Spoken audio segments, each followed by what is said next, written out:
Good morning, ladies and gentlemen. Welcome to this special meeting of the LA City Board of Public Works for Tuesday, November 17th, 2020. Good morning, Dr. Campos. Good morning, President Good. Fernando Campos, Executive Officer. Roll call and establishing quorum for today. We have President Good, we have Vice President Garcia, President Pro Tem Davis, and Commissioners Caloza and Villegas. President Good, you do have a quorum at this time. For the record, President Good and also Commissioner Villegas are dialing in remotely from their City Hall offices, and our Commissioners Garcia, Davis, and Caloza are dialing in remotely from home. I myself, I am here at City Hall, dialing in remotely from my office, and we are also joined today by our General Counsel, Ms. Lori Rittenberg, who is dialing in remotely from home as well. President Good, at this time, we do not have any public comments. We also do not have any neighborhood council commentary, and no speakers are queued up for any of the items for today's special agenda. Okay, thank you, Dr. Campos. All right, so hearing no comments, let's jump into the meeting. First off, I do want to going to continue item number 3. I think Mr. Fierce is here, and Mr. Malhus is here. Apologize, Mr. Fierce and Mr. Malhus. You know, upon further review, I think that as we all discussed, I think this would definitely be subject to the mayor's cost containment process, and I want to make sure that there's a realistic point in moving this forward right now, and so we'll continue this until further notice. Okay, and I want to start up early so you guys don't wait around. Okay, all right, thank you. Okay, thank you both very much. So Dr. Campos, we will continue item 3 until further notice. Then go to item number 1, which is approval of the minutes from Friday, November 6th, 2020. Do I have a second to my motion to approve those minutes? Second. Thank you, Vice President Garcia, and good morning. Any objections, Commissioner Villegas? No objections, thank you. And good morning, Commissioner Villegas. Any objections, Commissioner Caloza? No objections, thank you. And good morning. And Dr. Davis, camera working, sound working, everything rocking and rolling. Any objections? None, sir. All right, thank you, and good morning to you. All right, hearing no objections, the minutes from Friday, November 6th, 2020 are approved forthwith. That brings us to item number 2. We have bids. Bids have come in this morning for the Sidewalk Repair Program Package. Hello. Program Package number 54. This is a rebid, and the estimated amount is $1,758,056. This package would touch CDs 1, 2, 8, 11, and 14. The bid crew is here, even though you don't see them. Do my due diligence. Okay. Mr. President, this is Fernando Campos, Executive Officer. We are opening up the bids again for the Sidewalk Repair Program, package 54. Let me know if you cannot hear me, I can raise my voice. We do have 7 bids in total. We will begin to open up the bids now.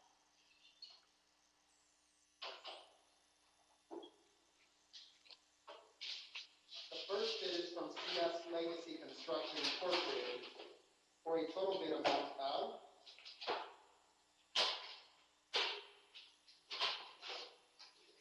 $1,890,984.57.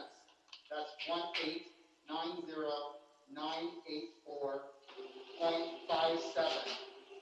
from CS Legacy Construction Incorporated.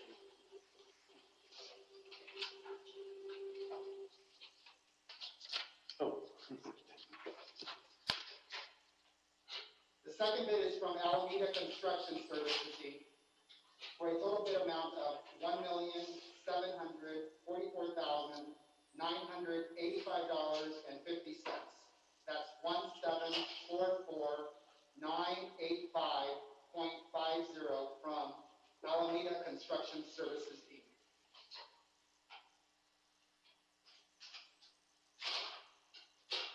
next bid, number 3, is from Geronimo Concrete Incorporated for a total bid amount of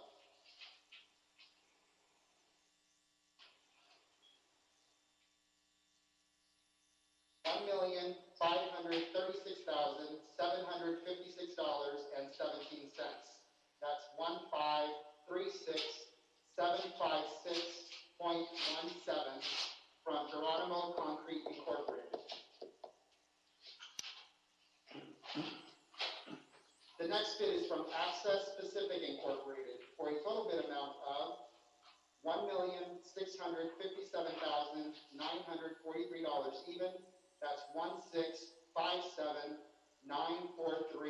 from Access Pacific Incorporated. You said 1,576,000? 1,657,943. Mr. President, that bid for Access Pacific Incorporated is $1,657,943 even.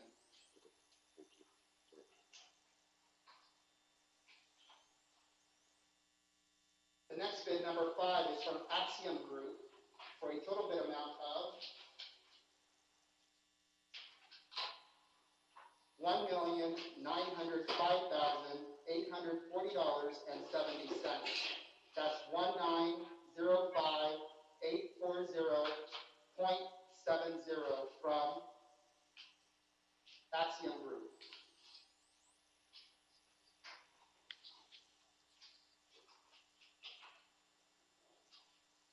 The next bid, number 6, is from CEM Construction Corporation for a total bid amount of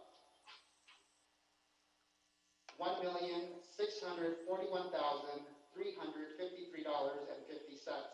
That's 1641353.50 from CEM Construction Corporation. The last and final bid received, number 7, is from the Los Angeles Apartment Corporation, doing business as Escobar Construction, for a total bid amount of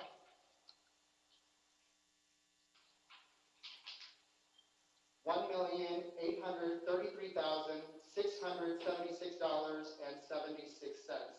That's 1,833,676.76 from Escobar Construction. Mr. President, that concludes the bid openings for today.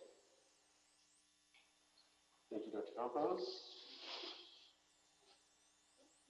Okay, thank you.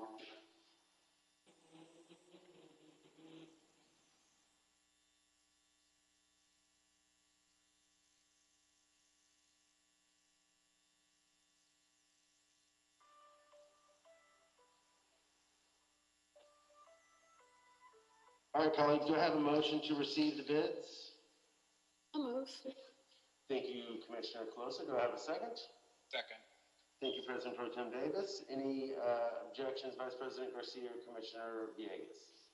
None for me, thank you. No objections either, thank you. All right. So hearing no objections, the bids are received, open, declared, and moved forthwith. Thank you, Dr. Campos. Thank you, Mr. President. Okay. That brings us, folks, to item number 4. This is in Council District 11. This is construction services contract, Cisco. Capital Improvement Project 2701, Hyperion Water Reclamation Plant, Digester Screening Facility, Digested Sludge Pipeline Emergency Rehabilitation Project. Very, very, very fun stuff, Ethan. Recommending the board authorize the city engineer to use the Cisco and issue task work orders to the contractor for an amount not to exceed $450,000 for the Capital Improvement Project 2701, Hyperion Water Reclamation Plant, Digester Screening Facility, Digested Sludge Pipeline Emergency Rehabilitation Project. Ethan Wong is with us this morning. Please note, colleagues, that if the item is approved, this item would not be subject to the mayor's cost containment process. Ethan, good morning. Good morning. This is Ethan Wong with the Bureau of Engineering, Environmental Engineering Division.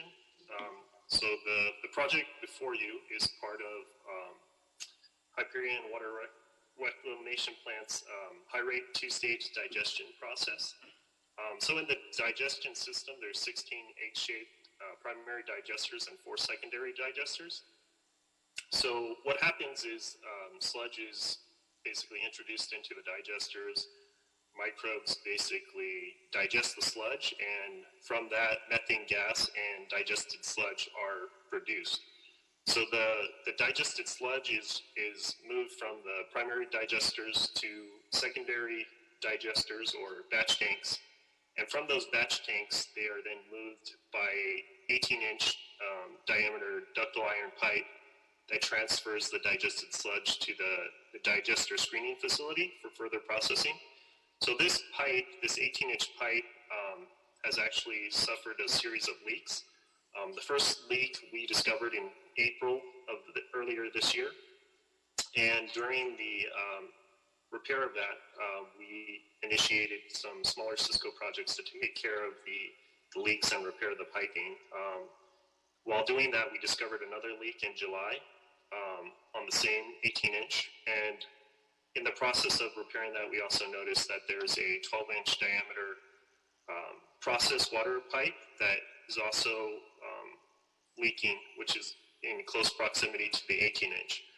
So the project before you is requesting $450,000 to basically repair both of these pipelines, as they are both critical to the process that happens at the plant.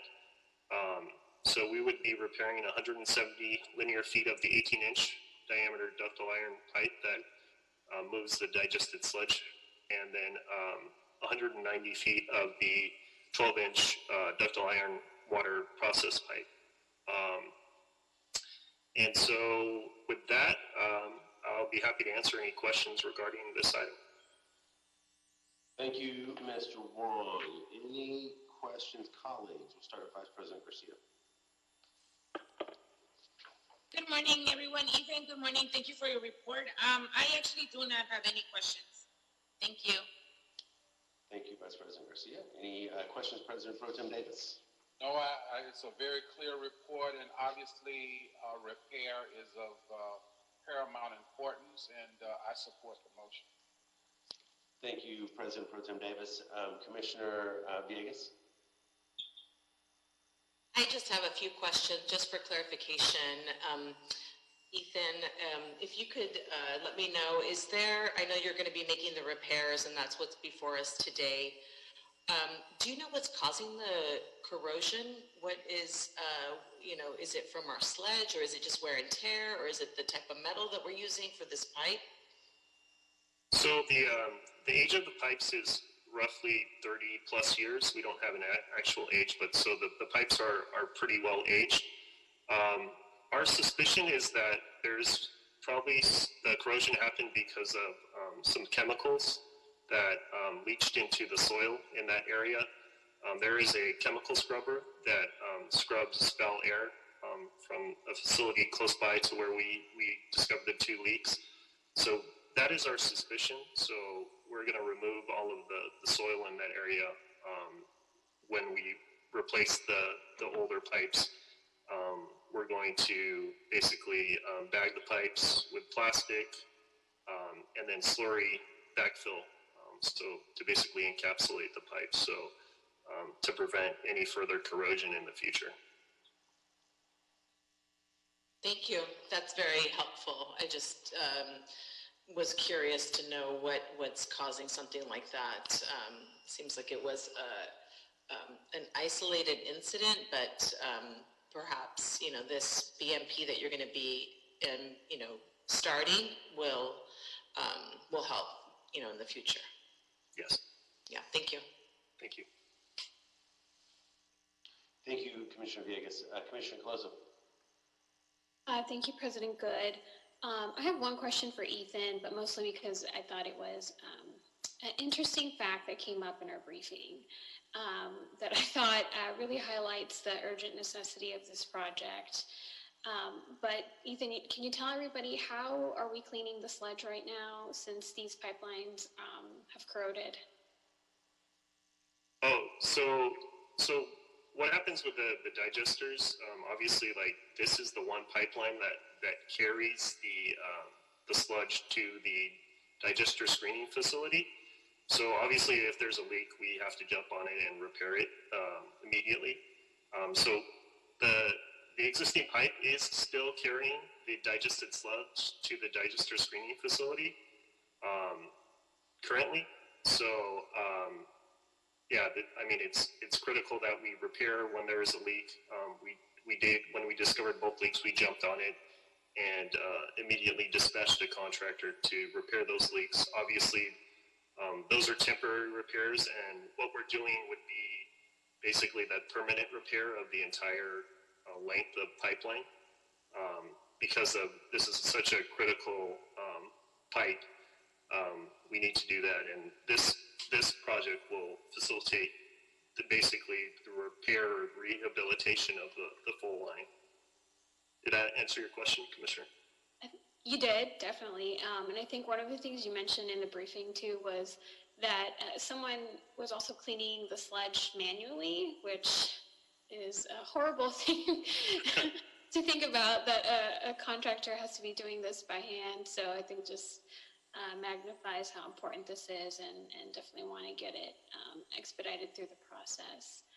But thank you, Mr. Wong, for your presentation as always. Thank you. Thanks, Commissioner Colosa. Yeah, I would agree. This feels like one of those where you like hope that you guys could like start today. It's pretty cool. I don't have any additional questions. Obviously, this is crucial to get done. And thank you for your report and preference. So I'll motion to move this forward. Do I have a second? Second. Thank you, President Pro Tem Davis. Any objections, Vice President Garcia? No objections, thank you. Thank you. Any objections, Commissioner Villegas? No objections, thank you. All right, and Commissioner Colosa? Any objections? No objections. Okay, great. All right, hearing no objections, we approve this item forthwith. Thank you very much, Ethan. Appreciate it, as always. Thank you. All right, colleagues, let's move on to, that brings us to item number 5.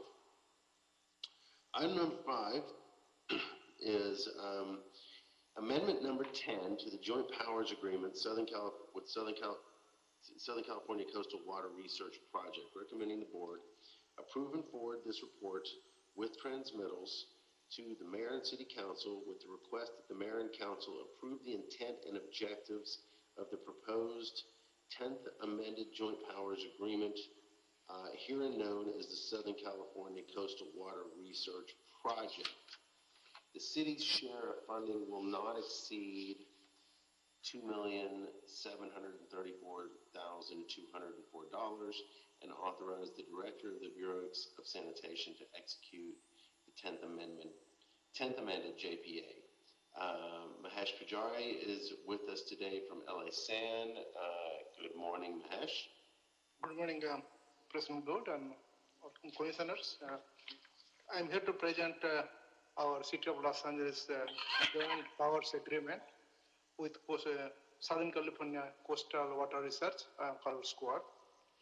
And before I even begin the presentation, this is one of the most important project city is doing to protect public health and meeting the NPDES permit issued by State Water Board and US EPA. So this is not only a permit compliance, but we are really protecting public health doing this and go extra mile to do that. To give a brief history, the Southern California Coastal Water Research Project, called SCWARP, SCCWRP, was formed in 1969 through a joint powers agreement, JPA, by City of Los Angeles, San Diego, and the Central District of County of Los Angeles, Orange, and Ventura.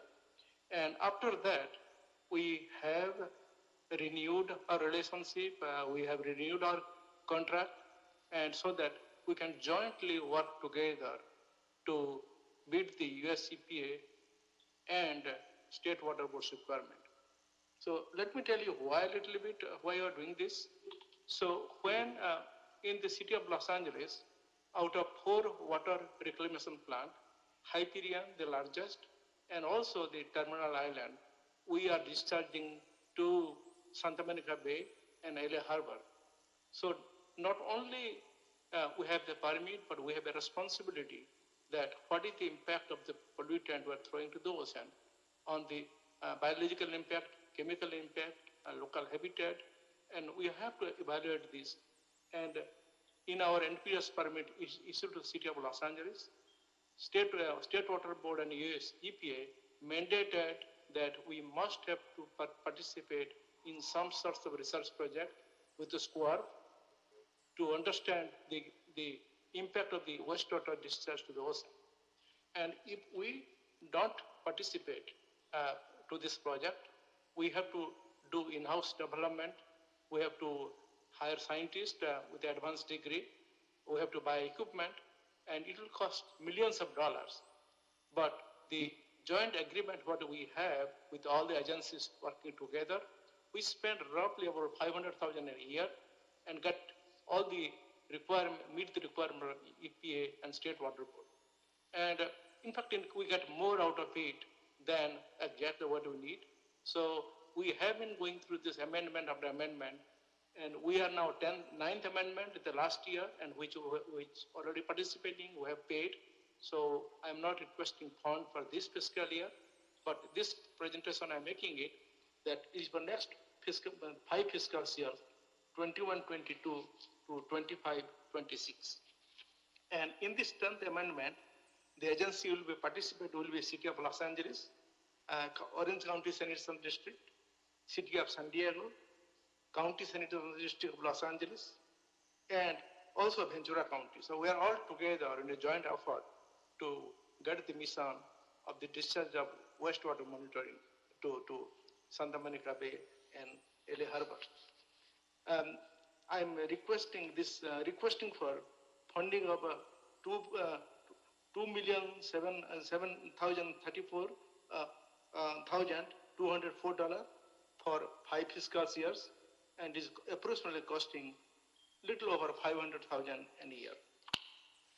And as I told you in before, that this is ordered by the State Water Board and US EPA, and we have to honor in order to maintain the NPDES permit issued by the State Water Board.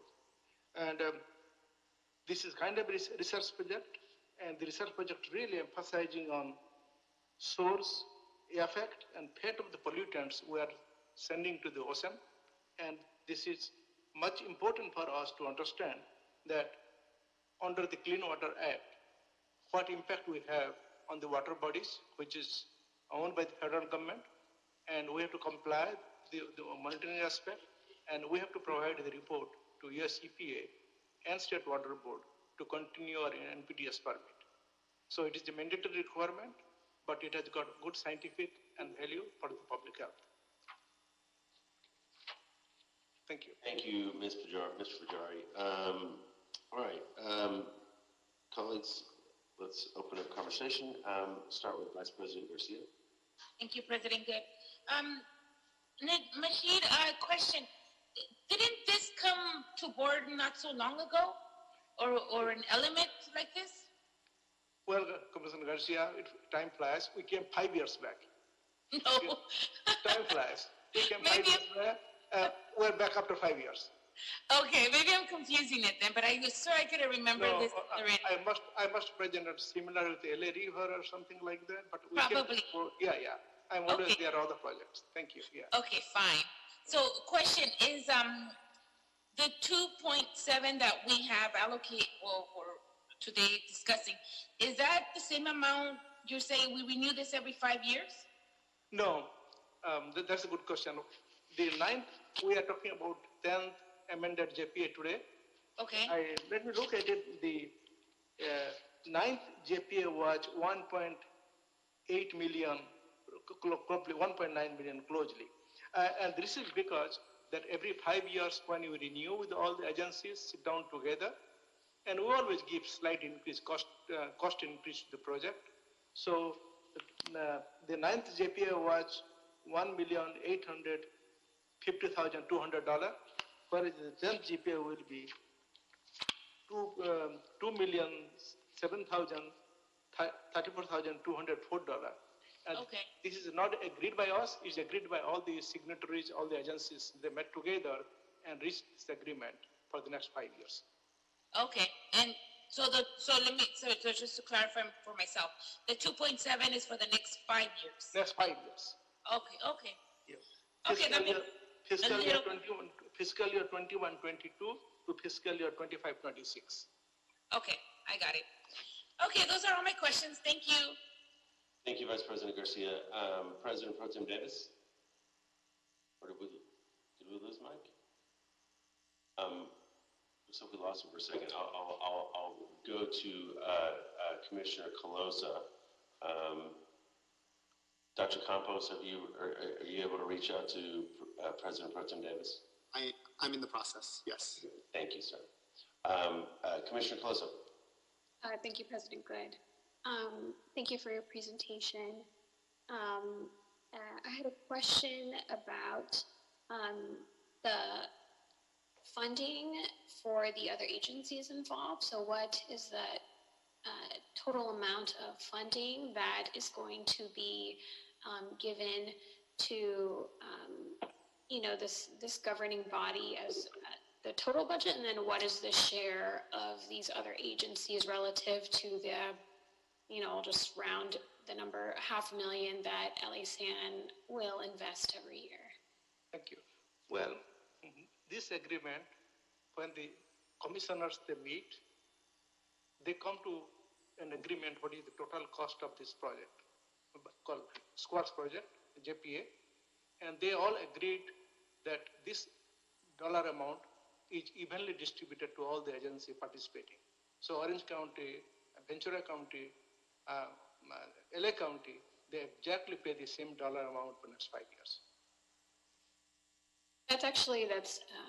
That's really reassuring to hear, because for the other agreements that I know you guys have for different agencies, I recall LASAN would traditionally pay the bulk share, just given how large the bureau is.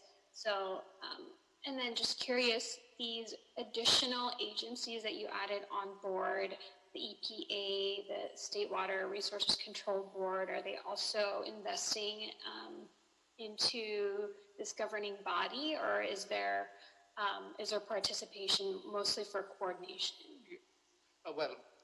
So far as my knowledge is concerned, and I think it's correct that regional board and state water board, they work very, very closely with SQUAD, because that's the only one agency's research institution in the whole country really. And they provide them more funding, more money to them to do research work with them. But this agreement of what I'm talking about, the funding share, is all the 5 or 6 agencies who is discharging to the wastewater to ocean. The total cost we have divided, and US EPA and State Water Board, they are paying them a lot more money in other projects, but not for this JPA. JPA is our agreement with the sanitation agencies. Yeah, and I don't know how much exactly they pay, but this is whatever the cost the project is. I think they divided by 5 agencies, and we're giving our share. It's just our share for the project. Got it. And then just the last question for me is, I know there's mention here of an executive director who briefly explained what the city's role is in bringing that person on board. And the JPA, is this now, I'm just confirming, this is now essentially like a public board, like the Board of Public Works, right? Right.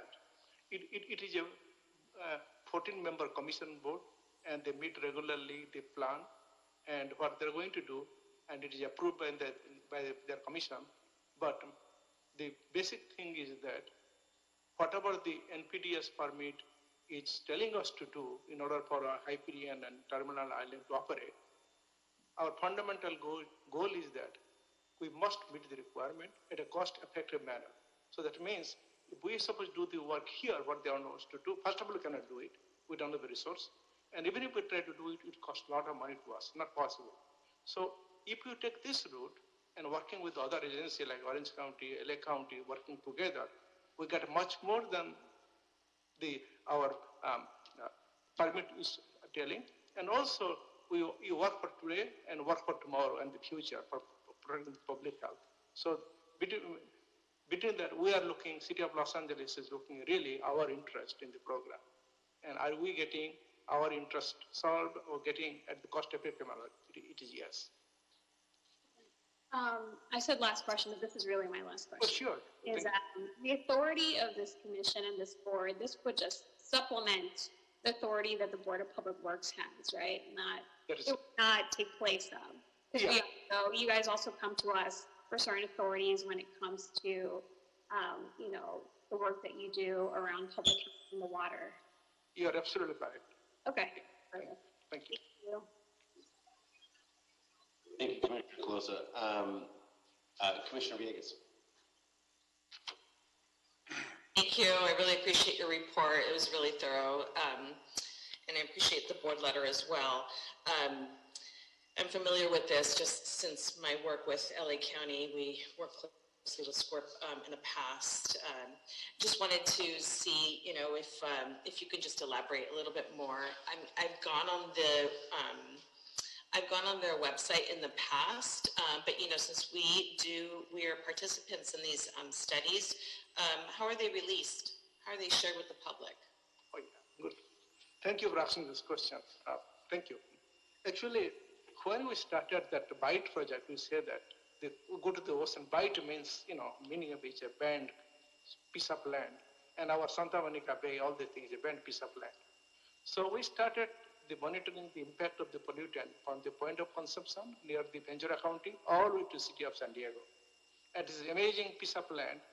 And when we were discharging to the ocean, it changes the water constituent, like biological integrity of water, chemical integrity, a lot of ecological changes, a lot of species, they leave, either they die or they move to these places.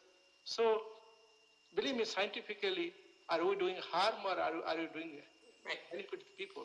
And we, under the Clean Water Act, and there is for zero pollution, which is not reached yet, we are all striving for that are we helping the environment? So to do that, we started this massive collaboration called Byte Project, and it was started in '94. And the day it started with all the agencies, I'm very proud, I'm not retired yet, I was in the first meeting to start.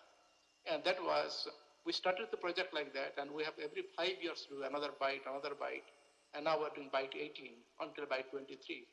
So whatever work we're doing, the report is published, given to the public, and it's mandatory that we share the report with the US EPA and State Water Board.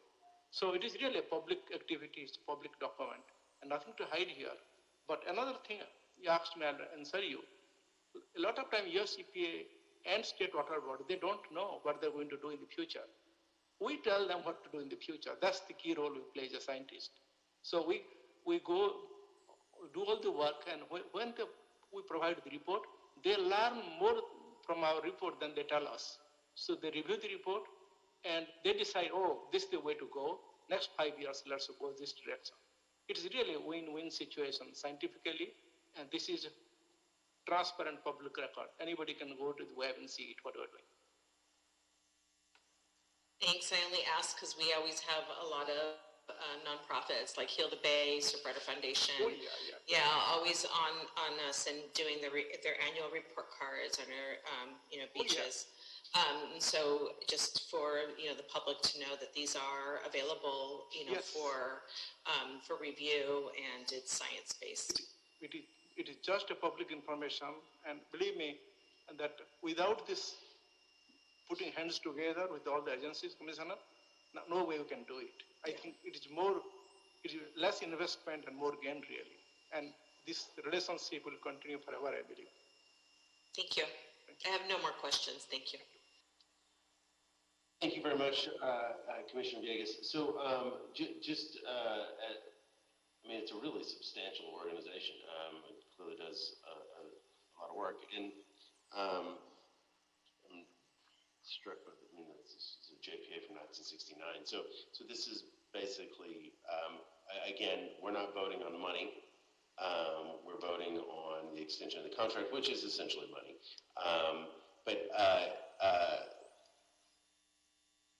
You said that Ventura, San Diego, and LA, they also pay the same amount? Exactly same amount. Okay, in the county. Okay, great. President Pro Tem Davis, did you have any questions or comments? Yes, now that I'm back in again. Thank you. Thank you so much for the report, and I think that I understand this problem as we do many different problems in government. There are some problems so dynamic that it takes a collaborative to be effective. For example, in transportation, we have the MTA, which is a collaborative governance, and I would suspect that this one, this joint agreement, has been in place since 1969 in terms of the contract, but in terms of the work, the scope of work, that since that time we've been able to effectively be able to manage some of the issues and challenges in trying to make sure we maintain healthy habitat in the water and that we stave off those poisonous or efforts that should not be in the water and that we can do it collectively. I think that when we look at, from a scientific perspective, some of these things that should not be, that they don't go into the areas of the LA water area or the San Diego water area. They are just nebulous out there. And so for us to be effective as a group of scientists over a different region, we have to collaborate. And I would think that we have best practices as a result of our collaboration, and that I understand that we don't have the capacity individually as we have collectively. And so my question to you is, of all of the work that we've been doing collaboratively, do you have any recent best, not necessarily best practices, but any recent examples of what we've been able to do effectively over the last term or two that is a testament to the effectiveness of collaborative communication on an issue like this water effort? So many, Commissioner Davis. Thank you for bringing it. Well, let me give an example that if you remember that long time back, the PCB was used as an insulin, in the transformer or the power transformer, and that was the most important thing taking place in this country in the early 60s. If you remember, in the Hudson River, all the electrical industries are there in the New York coast, and the entire area was polluted with the PCB, and all the transformer oil was dumped to that, and one day it got fire, I think around 1960 to 63 in the area, and it was biggest news in the time in the United States that Hudson River is on fire. You must have heard the story. And people don't believe it, water gets fire. Water did got fire for about 15 or 20 days because all the pollutant coming to the ocean, therefore that is called PCB, like oily substance. So the same thing was happening in the Santa Monica Bay, and they were dumping all these waste PCBs, and all these pollutants were sitting in the sand, and they have a long life of decay, and they never go away. Another thing is DDT. You must have heard the DDT was used all the time, and they go into Santa Monica Bay.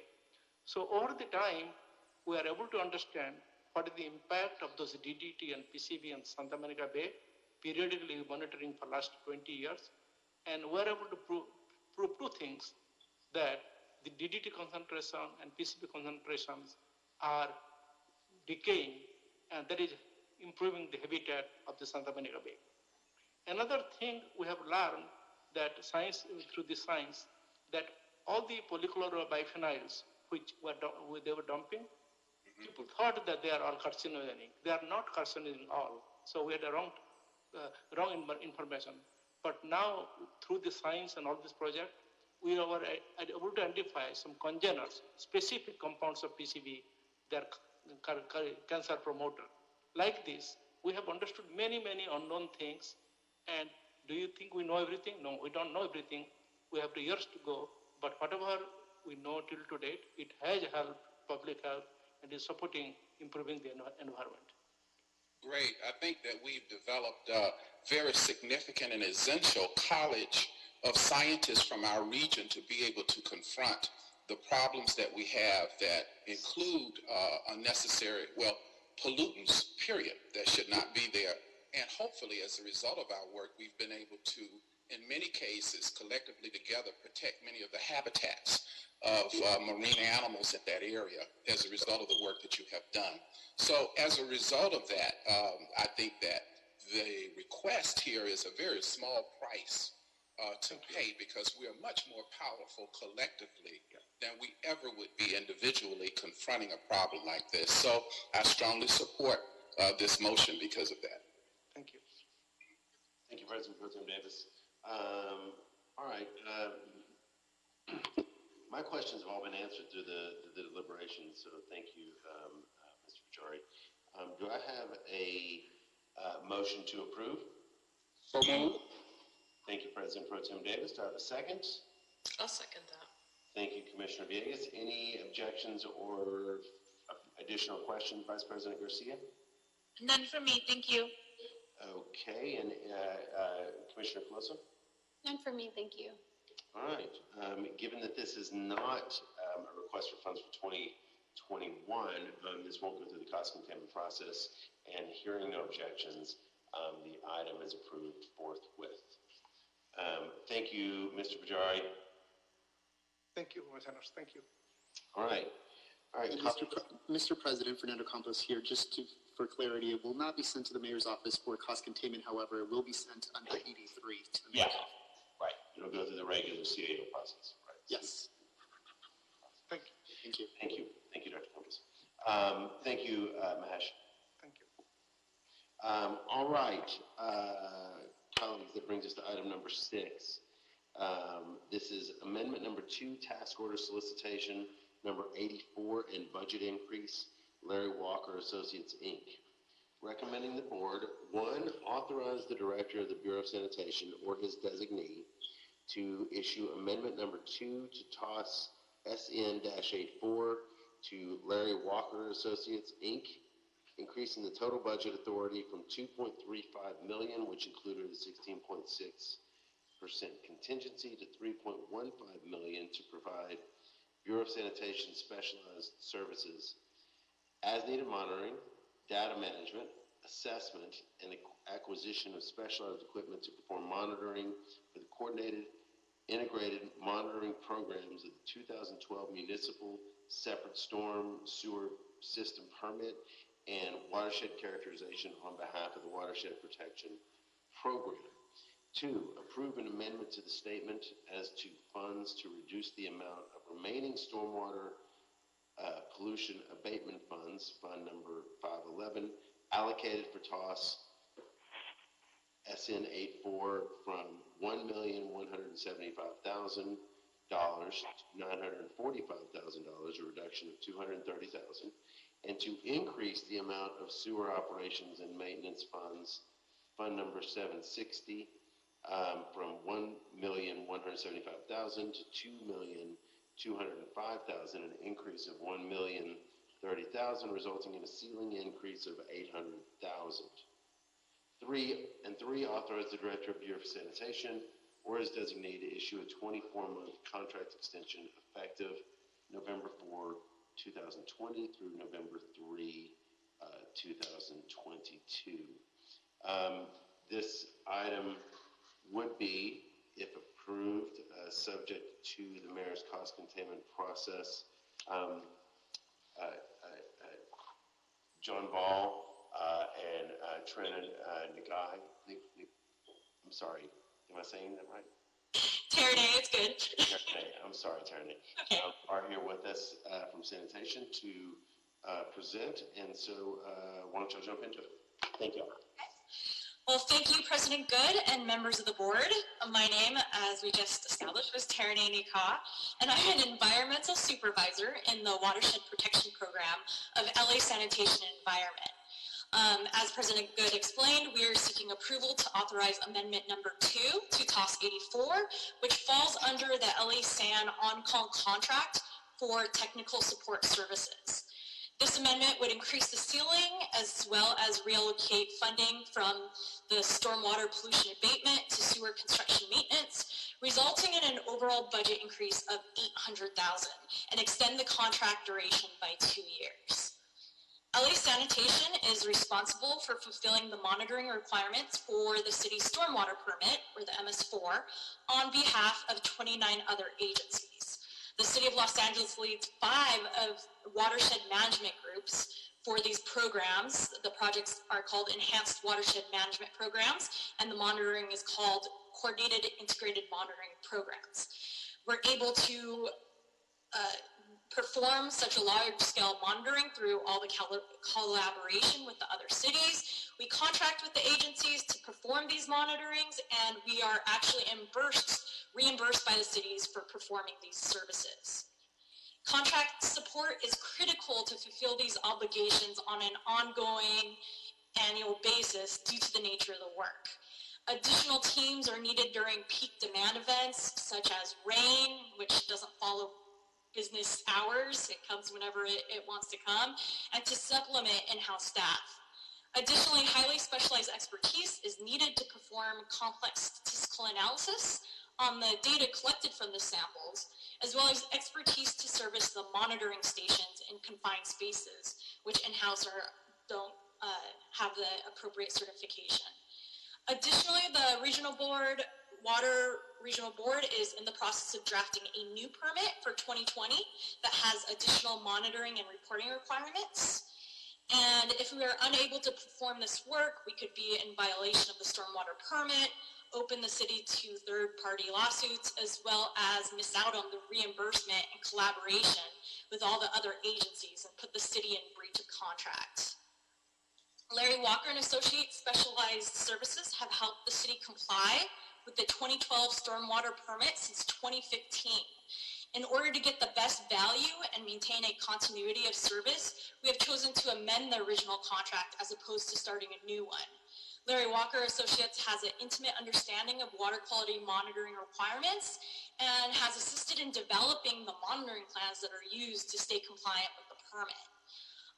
In addition, Larry Walker has arranged for other capable firms in the region to be part of this contract and the overall team as sub-consultants. Additionally, when the original contract went to bed, Larry Walker had the proposal with the highest pledges to the business inclusion program. During the course of this contract, I'm happy to say that Larry Walker has far surpassed the participation levels for MBE, SBE, EBE, and DVBEs. This amendment to TOS 84 is critical for LA Sanitation and the City of Los Angeles to continue to provide the level of service and collaboration that we are known for, and to maintain our lead as environmental stewards for the LA region. Thank you. Thank you, Charena. I'm sorry. All right. Let's open this up, folks. Vice President Garcia, questions and comments? I do, President Good. Thank you, Ms. Nika, for your report. It was really well explained. I appreciate it. Question, with the increase, is that going to give us more services, or why are we having an increase? It's a continuity of services. We were here, we asked for the contract in the beginning. This is ongoing permit requirements. In addition, we now have a new permit that's going to have additional requirements, as well as there are vacancies that we're unable to fill right now that we need help with this contract support. You said something about a new permit. What is that about? So right now, our local LA Regional Control Board they established a tentative permit. It's a continuation from the 2012 permit. It's very similar. There are some changes, but there's, in terms of monitoring and reporting, they do have more extensive requirements. For example, when you test it, you have to meet a certain level, a reporting level, and they've lowered that, which means that's more expensive to test for. Or we also have outfalls along our rivers. We have to go and re-screen those, as we call them. We go and measure the flow and take pictures. So it's a constant, it just continues the old permit, but it is a new permit, so we have to make sure we comply with the regulations. What is the name of that permit? It's the MS4, the Municipal Separate Storm Sewer System. I don't think they've named it because I think it's expected to be approved in 2021, but right now they're tentatively calling it the 2020 MS4 permit. Okay, and we're just kind of getting ready for that, or we're getting prepared to be able to receive that permit and not be out of compliance. Exactly. Okay. Those are it for me. Thank you, President Good. Thank you, Ms. Nikia, for your report.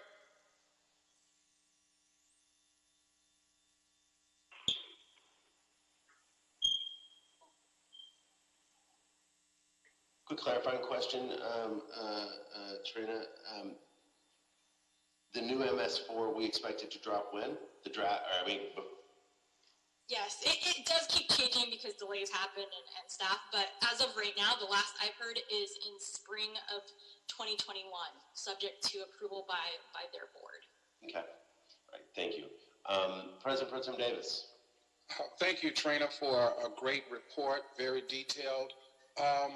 I appreciate the effort, as difficult as I know it is for business inclusion on a subspecialty such as this one. And I wanted to ask you, in terms of the scope of work, we have slightly increased what we are allocating in terms of budget to Larry, to the firm. Did we expand the scope of work because of the lack of administrative support from within the Bureau? Is that what is justified this additional amount that Garcia asked about, Commissioner Garcia asked about? It's a continuity of work. Now, that is a really great question because the one business inclusion program that we'd like to increase even further is the women-owned business. Yes. And originally, we had we found a women-owned business who does analytical work. Yes. Luckily, we've been able to do some of that in-house, and the laboratory also has a contract with them. So we weren't able to be as high and surpass the levels for women-owned business. So what we've done now is we've identified additional work that Larry Walker could go and find a subcontractor who's women-owned in order to do it. And they're actually working with one. They have a women-owned business, Blaine Tech, that will cover some of the services, and it's GIS, I believe. So not only can we surpass all the levels, but we'll also hit women-owned. And as you said, it is really hard because this is such a specific technical, the nature of the work. There's only certain firms that can perform this work, or else we do it all in-house, right? Yes. So the fact, I'm really excited that we're able to meet all these programs, and especially the women-owned business. I'm really excited about that. Well, no pun intended, but it seems like Larry sperm, he walks on water. So we're very glad that he's able to meet the Bureau's need, and certainly we look forward to his helping us to maintain our relationship in this area of work. So thank you for a great report. Thank you, President Pro Tem Davis. Commissioner Colosa. Thank you, President Good. Thanks to Dr. Davis for asking the question about the women-owned businesses. I noticed that as well. I don't have any questions. I think a lot of the questions have been answered already. The one thing I just wanted to note too is that there was almost 18% for the disabled veterans business, and that is something that's really rare to see. We'd be lucky if we get a few percentage points for the disabled veterans, so I thought that was really great to see for the business inclusion numbers. So thank you. Mm-hmm. Mm-hmm. Yeah, thank you. Thank you, Commissioner Colosa. Commissioner Villegas? I thank you for that thorough report. I've just been in the world of water in the policy angle for such a long time, and it is a really complicated issue, and you did an excellent job in explaining such a complicated issue. for our fellow commissioners. I just had a quick question. You know, an expense like this, would that be something that would be eligible under our local return pot from Measure W or a regional, pot from Measure W? It may be under Measure W. I don't specifically work with Measure W, so I can look into that. However, by the time we get those funds and the agreements and transfer agreements, this work, we are in contract and collaborated and get reimbursed by all those other cities. So that's why this toss, it's important to get it through now before it rains. We can do this work. We're trying to get it done as soon as possible, but it's definitely something we'll explore in the future. Okay, yeah, just a little bit more collaboration just with internally and sanitation. I know that, cities estimated to receive anywhere between 30 to 37 million for our local return. Just depends on, property taxes, but it sounds like a big number, but we know that there's the need is great. But just so that we're pulling from several different accounts, that's all. Yeah, definitely. That is something we're looking into. I know right now we're focusing on getting projects built in the ground. Yeah. So that's our priority. But I'm sure as work goes on, we're all about collaboration and working as a team to try to figure out these problems, because these are the requirements by the permit, and we are doing important work because by providing the monitoring data, we're helping those projects become even better. So I'm confident with watershed protection program. They're already looking into that. Okay, and just know that, some of the studies that you've mentioned have also been considered through the regional pot, just FYI. Okay. Thank you so much. Good report. Thank you, Commissioner Villegas. So, Trey, just some clarifying questions for me. I get it. I'm familiar with the MS4 permit, the obvious clean water implications, not to mention financial implications of failure to be in compliance with MS4. There's all substantial, all got it. What we're seeing today, this is not basically approving a contract of $3.15 million. We are simply voting to approve an additional $800,000 to that contract and an extension of 2 years on that contract, correct? Correct. Okay. And that will suffice. That's why the additional $800K is to just extend for another couple of years as we deal with the new MS4. And maybe Commissioner Villegas' question about local return on Measure W, it certainly seems like there's a clear nexus. Whether or not we want to actually use our local return dollars on that is another question, but I would echo Commissioner Villegas' recommendation to look at that, certainly moving forward. What would be, and maybe, an answer could be that you don't know yet, what would be the sort of the vision for, because it's not like compliance or the monitoring on MS4 is literally ever going to go away. So what would the long, and I get that, building in that level of expertise at the Bureau is a complicated question. What is the long-term vision for how we deal with this monitoring? Ideally, we would be able to get certified and get this long-term expertise in-house. Unfortunately, as everyone else with COVID, we've had to institute additional safety measures, which demands even more resources. So near term, we're just trying to get it done safely and comply with the requirements. We also have 8 vacancies right now, so trying to fill those long term would go a long way with helping us fulfill these requirements.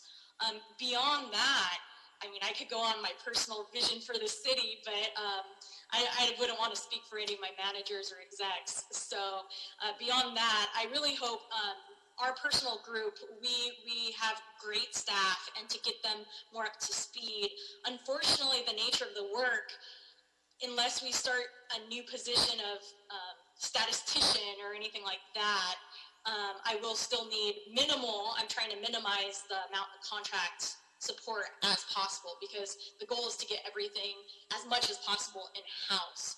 So on the group level, we're working on becoming the best experts we can, providing training, getting all our vacancies filled. Unfortunately, that's not going to be an option for the the near term, but doing everything on our level. And I'll also definitely be working with the execs and sharing my vision and seeing what their vision is, and they'd be able to answer that. Okay.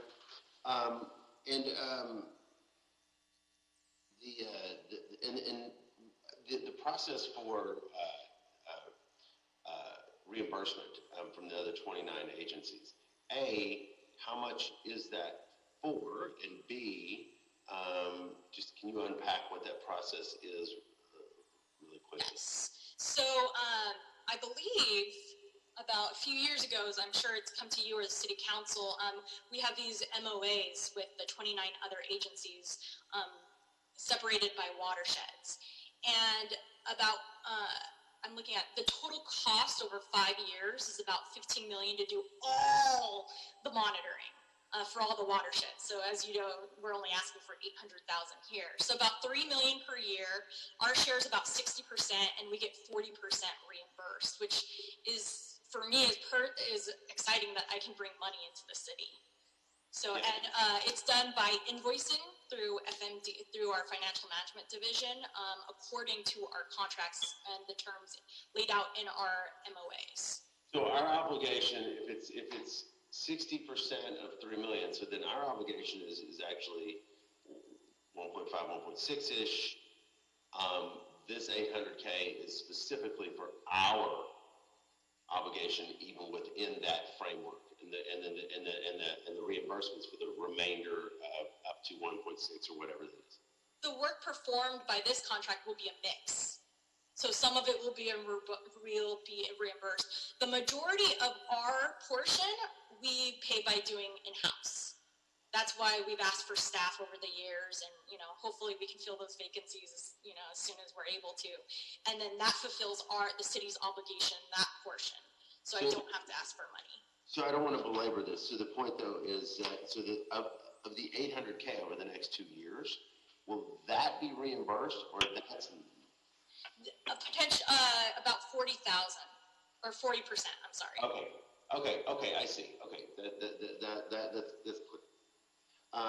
Okay. Thank you very much, Trina.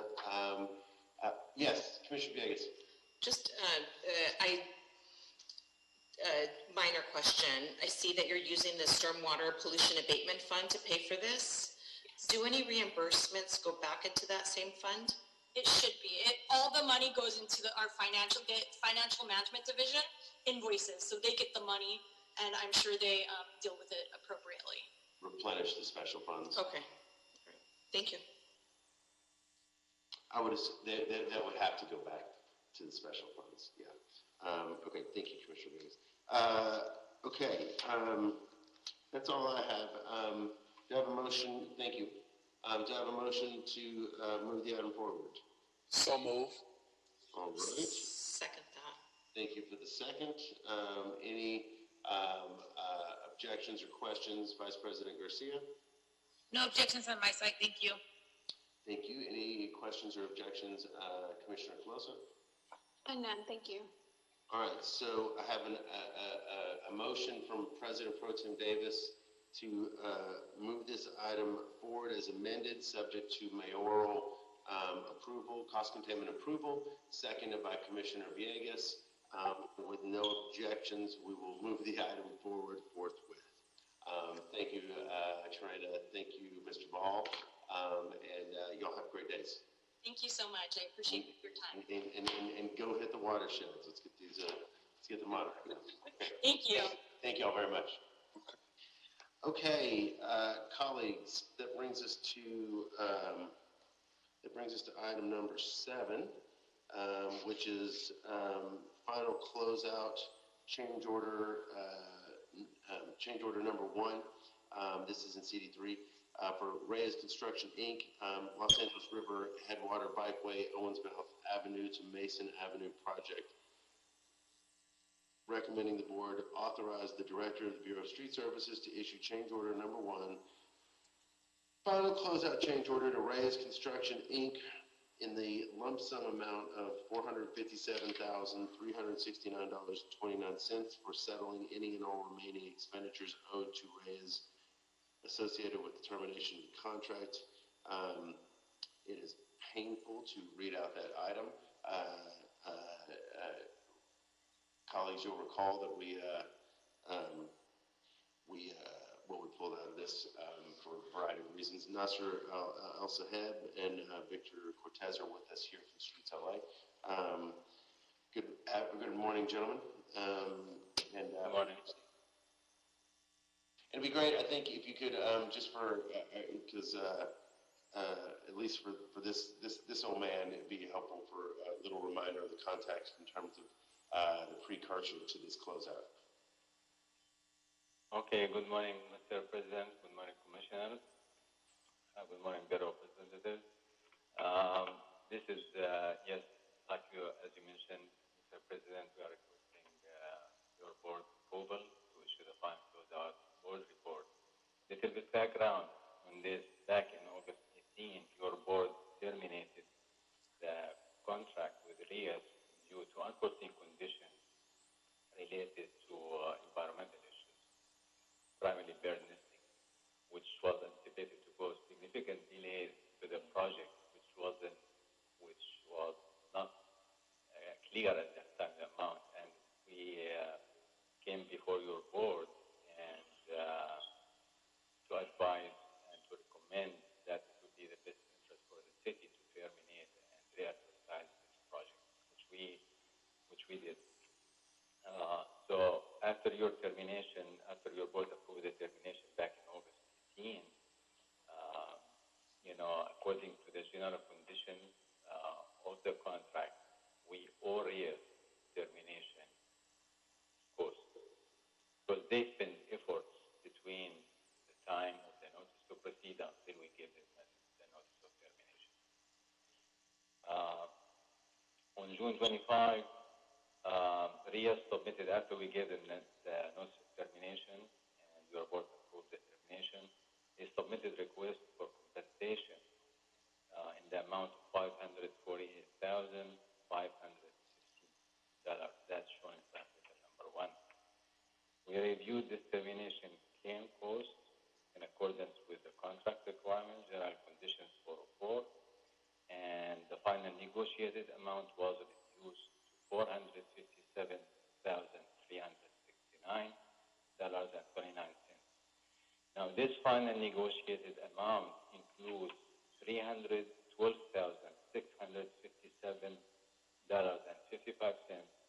for lighting material, which was received from RIAS and is currently stored at the city facility and will be reused by the new contractor. So that leaves a remaining amount of $144,711.74, which the city owes the contractor to RIAS. And this represents basically, as I mentioned, the costs that was incurred by RIAS during the 10-month period from the time the city issued the notice to proceed on August 1st, 2019, until we issued the notice of termination to RIAS on June 2nd of 2020. That's about 10-month period that RIAS was incurring costs, from overhead, engineering costs, submittals, restocking fees for their subcontractors.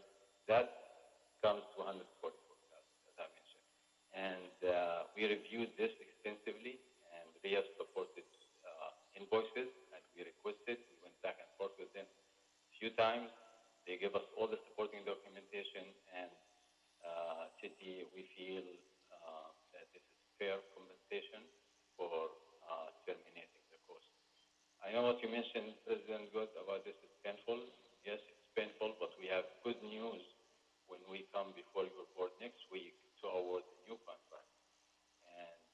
can show the benefit that the city gained from terminating and rebidding this job. And we'll give more details on that one. Next week, we have the board for the new award scheduled in the 24th. And I think your pain will be much less, and you will be probably excited with the news that we'll be giving. Like Nasser's been trained by Hollywood Studios to like issue a preview. That's your teaser, huh? So, no spoiler alerts, or that's yeah. Reyes signed the final closeout change order, and city did not sign anything yet. We are waiting for your approval on this board report. The costs associated with this change are within the funding amount that was authorized for this contract back in June 14, 2019, when the project was awarded to Reyes. So there is no additional funding authorization needed, and there is no impact on the general fund. This concludes my presentation. I'll be more than happy to answer any questions you have. okay. Thank you, Nasser, very much. Questions, colleagues? Vice President Garcia? Thank you, President Good. I actually don't have any question, Mr. Nazir. Thank you. Thank you, Vice President Garcia. President Pro Tem Davis? I'm fine, thank you. All right, thank you. Commissioner Colosa? I don't have any questions, thank you. Okay, thank you. And Commissioner Villegas? I don't have any questions either. I was briefed on this issue. Thank you. Great, thank you. I love the fact that we, and I'm sure y'all, we do, I mean, it's an unusual circumstance anyway, but the fact that we will, gain the benefit of the lighting materials. So there really is a net. The net loss is more de minimis than the overall number when that's taken into account. And of course, I can't wait for next week. So yeah, next week. All right. Thank you. That's all very clear. Very clear, Nasser and Mr. Cortez. Do I have a motion to move this forward? I'll move it. Thank you, Commissioner Villegas. Do I have a second? I'll second. Second. Thank you, Commissioners Colosa and President Pro Tem Davis. Any objections or questions, Vice President Garcia? No objections. Thank you. All right. So hearing no objections, got a motion from Commissioner Villegas, Dr. Campos, and 2 seconds from Commissioner Colosa and President Pro Tem Davis. Hearing no objections, the item is approved forthwith. Thank you very much, Nasser. Thank you very much, Victor. Thank you very much. Thank you, Mark. Thank you all. Thank you. Thank you very much. All right, colleagues, I would like to take a 5-minute recess before, and a drum roll before Mr. Hamilton gives us his oral report on landfill closures. So we'll return in 5 minutes. Sorry, Mr. Hamilton, you've been very, very patient. Just hang tight, okay? Problem. Thank you, sir. Thank you. Thank you.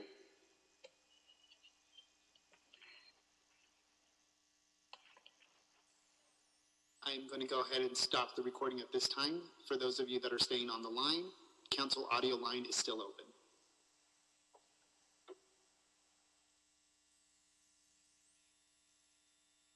And I am going to start the recording now. All right. Give me 1 second. Mr. President, the recording is back on. If you'd like, I can go ahead and establish quorum. Looks like everyone's here. Yes. All right, great. All right, welcome back, folks. With that, we have one more item on. Actually, no, we don't. We have two big ones. First off, I've gotten some notes from folks that said that who are not in the Zoom but who are listening in. They're having a hard time hearing, so I will ask everyone to make sure that they're talking with all the zeal and force and love that they can muster. So with that, let's move to item number 8. This is landfill closures update from LA San. John Hamilton, patiently waiting, is with us this still morning. Good morning, John. Good morning. Good morning, President Good, Commissioners. John Hamilton, Bureau of Sanitation, Solid Resources Processing and Construction Division. This is a landfill closures update. Well, as far as the closures, good news, we finished in 2012 closing the last landfill, which was Lopez. All the other landfills were closed previous to that. So what I'm going to report today is the closed landfills status report, which is essentially just going over each site, a little bit of the history of each site, and then what's happening at those different sites. So the city owns and maintains 5 closed landfills. We used to own 6. We started the landfills back in the 1950s. We used to burn trash up until that time, and then in the 50s we started landfilling because of air quality problems in the area. And we essentially operated landfills for about 41 years total from the 50s. And then the last landfill was closed, Lopez, in 1996. So we maintain currently 5 landfills. As I said, we had a 6th landfill, but that was sold in 2000. And then a FedEx was built on that site in 2010. So that was completely reconstituted back and beneficially reused. The landfills we now own are the Lopez landfill, the Toyon landfill, the Sheldon Arleta landfill, the Gaffey Street landfill, and the Bishop landfill. As I said, all the landfills are closed. And that's according to the California Code of Regulations, Title 27. The requirements there require you to put a 5-foot cover over the site, which we call a cap, essentially. And the cover needs to have drainage and maintain the integrity of the solid waste down in the landfill, so it's not exposed to the surface and does not release gas from the surface of the landfill. All the landfills are now in post-closure maintenance, which is a 30-year minimum requirement after you close the landfill. And then the catch-22 there is that after the 30-year period, if there's still a significant impact on the environment from the landfill, you need to continue your monitoring and post-closure maintenance. So post-closure maintenance consists of patching the landfill surface for what we call hot spots. That's where methane gas bubbles up and through the surface sometimes from cracks and things. And we go out, we repair the surface. We have to do regrading for, there's settlement at the sites, so we have to do regrading to maintain drainage. And then we also monitor the sites for gas, liquid, and solid. So those environmental monitoring programs are in place for those 5 sites. All the sites are currently in the post-closure maintenance and are beneficially reused partially or completely. Now I'm going to go over each site, starting with the Lopez Canyon, which is in Council District 7. And the closure there, as I said before, was completed in 2012. The site is now in post-closure maintenance. And what the major items we have there is we have an energy facility that produces over 2 million kilowatts of power, of green power per day. And that's sold to the LADWP. And the 50% of the royalties are given to the Lopez Canyon Community Amenities Trust Fund, which is a trust fund for the for amenities for the local area, local neighbors. The other thing we have there is the Lopez Canyon Environmental Center, which is our composting facility there. And we process yard trimmings collected from our curbside collection program and brush delivered by private haulers and process it into mulch and compost, which we offer free to residents and schools. So we have a free, you may be aware, we have a free giveaway program where you can call the Bureau of Sanitation and then we will deliver truckloads of mulch or composted, partially composted. We call it mulch, but it's actually a compost product because we compost it partially to kill all the seeds in the material. And we'll have that, we can deliver that directly to the homeowner for citizens of the city of LA. We also have the Environmental Education Center where residents can come, and we have backyard composting, smart gardening classes, stormwater harvesting classes. We partner with the Pacoima Beautiful, and we offer classes on every fourth Saturday of the month, and we get over 100 people attending that per month, which we consider that very successful. We also, at the Lopez Canyon site, we have the helipad, which we built with the LA Fire Department, and the helipad is next to a 1 million gallon tank, so it has plenty of water. And we essentially just put a fire hydrant and a helipad there, and they use that for fighting fires. And that was very important during the Creek Fire in 2017. They used that quite extensively, and have used that since for other fires. The other project we have going in there is the trail and trailhead development, where essentially we're converting some of the buffer properties around the site.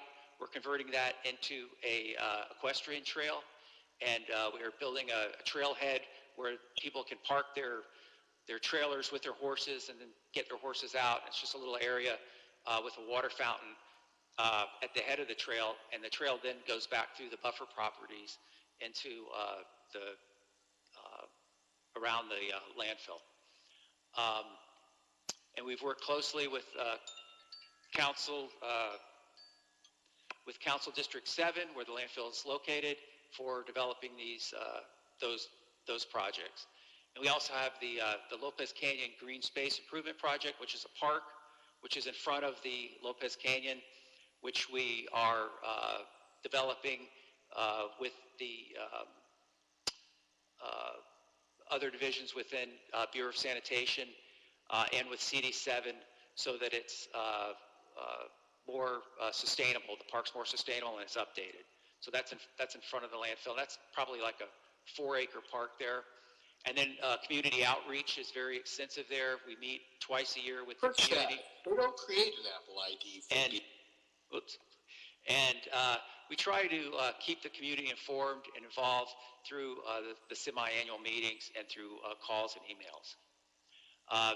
The other sites, Toyon Canyon Landfill is in CD4. It's on Mount Hollywood Drive.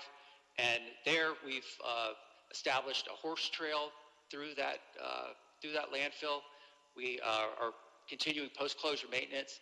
And the power facility there, we had a power facility, actually our oldest one, which has been open since 1985.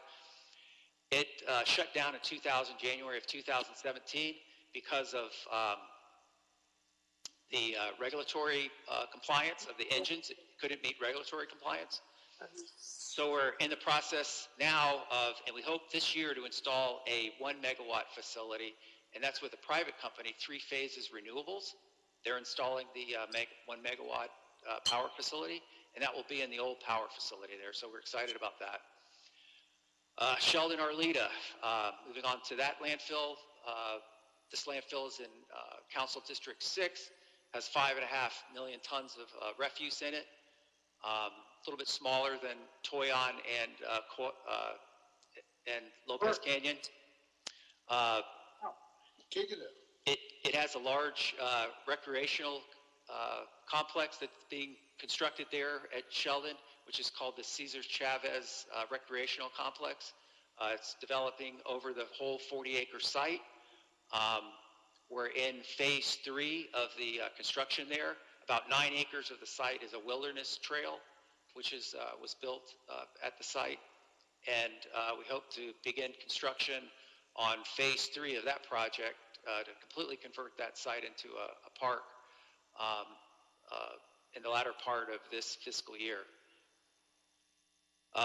Gaffey Landfill, which is one of our smaller landfills, is in Council District 15, and it was essentially built in 1955 and 1963, a very old landfill, and there we converted the site. We have 17 acres there. We converted those into soccer fields, and it's currently being used by the American Youth Soccer Organization in the area. We've completed the rebuilding and re-landscaping of the slopes to beautify them and make them blend in with the surrounding areas. We're currently working with the council district and LA Community Garden Council to improve and better manage the community gardens located adjacent to the landfill at the entrance of the collection yard there. So at the entrance of the landfill and the collection yard, there's very extensive gardens. I don't know, it's probably over 100 gardens there that we've already replaced the irrigation system. We're trying to manage that a little better than it has in the past. The Bishop's landfill, which in my opinion is the most beautiful landfill we have, which has been converted into a park, has a beautiful view over the Dodger Stadium from really everywhere in the park. It has baseball fields on top, and you can see the downtown LA and then Dodger Stadium also, and just a very beautiful view from there. So we built the baseball fields in 2000, and we have play equipment there, barbecue areas throughout the area. And we're in the process of replacing a concession stand that we unfortunately built on the refuse mass, which is a big no-no, and it started to settle. It's kind of like the Leaning Tower of Pisa. It started to go at an angle. Completely well built, though, because every door in that thing was still square, and even though it was at about a 30-degree angle, it wasn't. We had to break that down just really because of the way it looked. I don't think it was really a safety problem because it was so well built. But we're in the process of building a new concession stand, probably not this fiscal year, but next fiscal year. And that concludes my report. If you have any questions, I know I kind of rambled through all the sites, but there was 2 pages I needed to go through. So. No, that was helpful any questions? and thorough, John. Let's go through colleagues' questions. Vice President Garcia?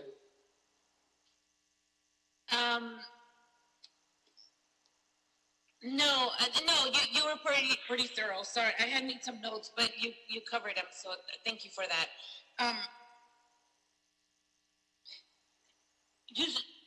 Maybe I do have a question, because you said something about the one that was sold. Which one was that one, and when did we sell it?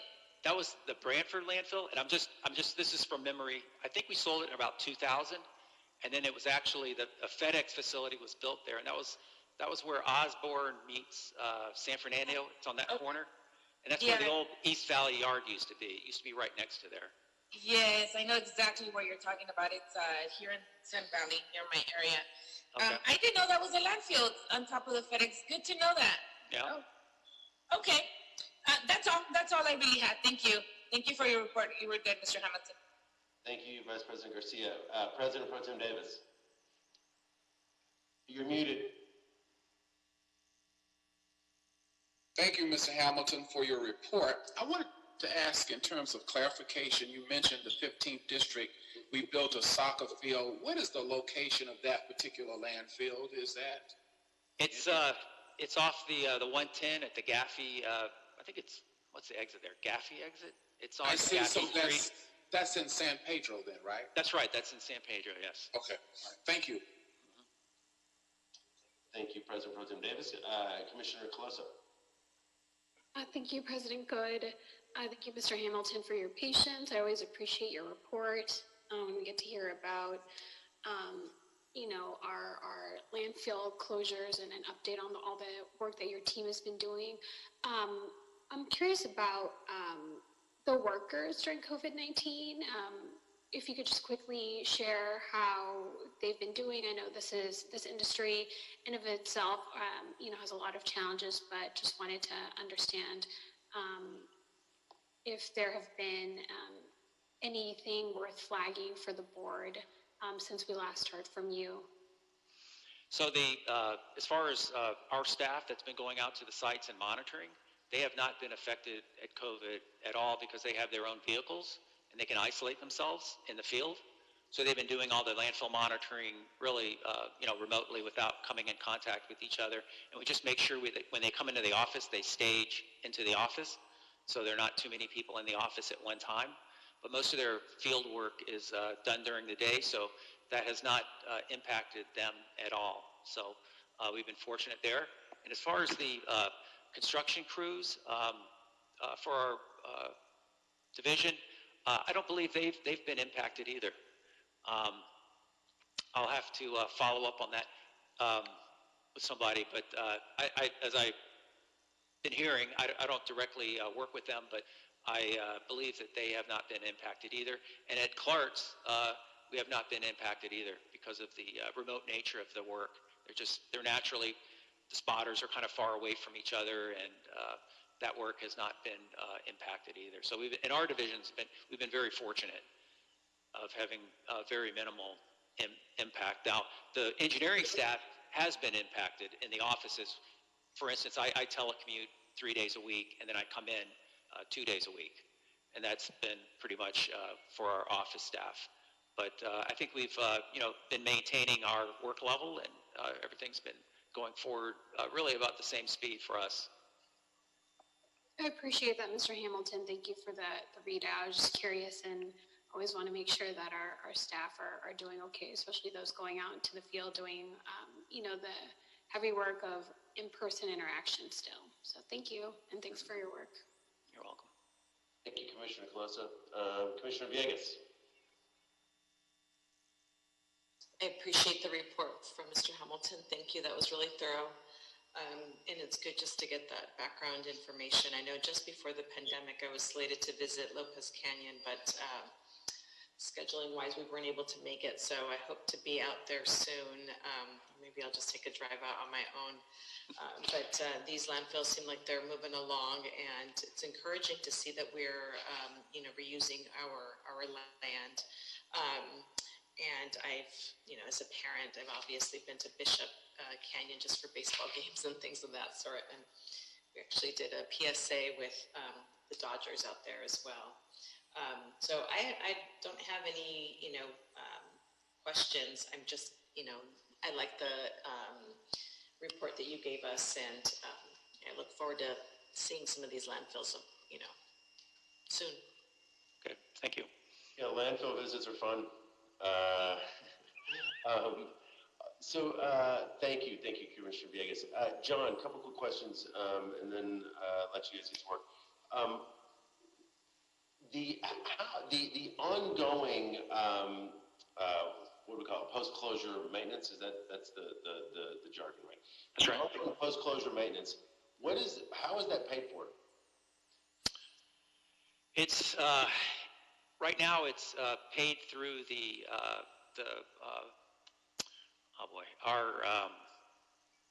our collection fund that we have. I forget the fund number, but the solid waste resources.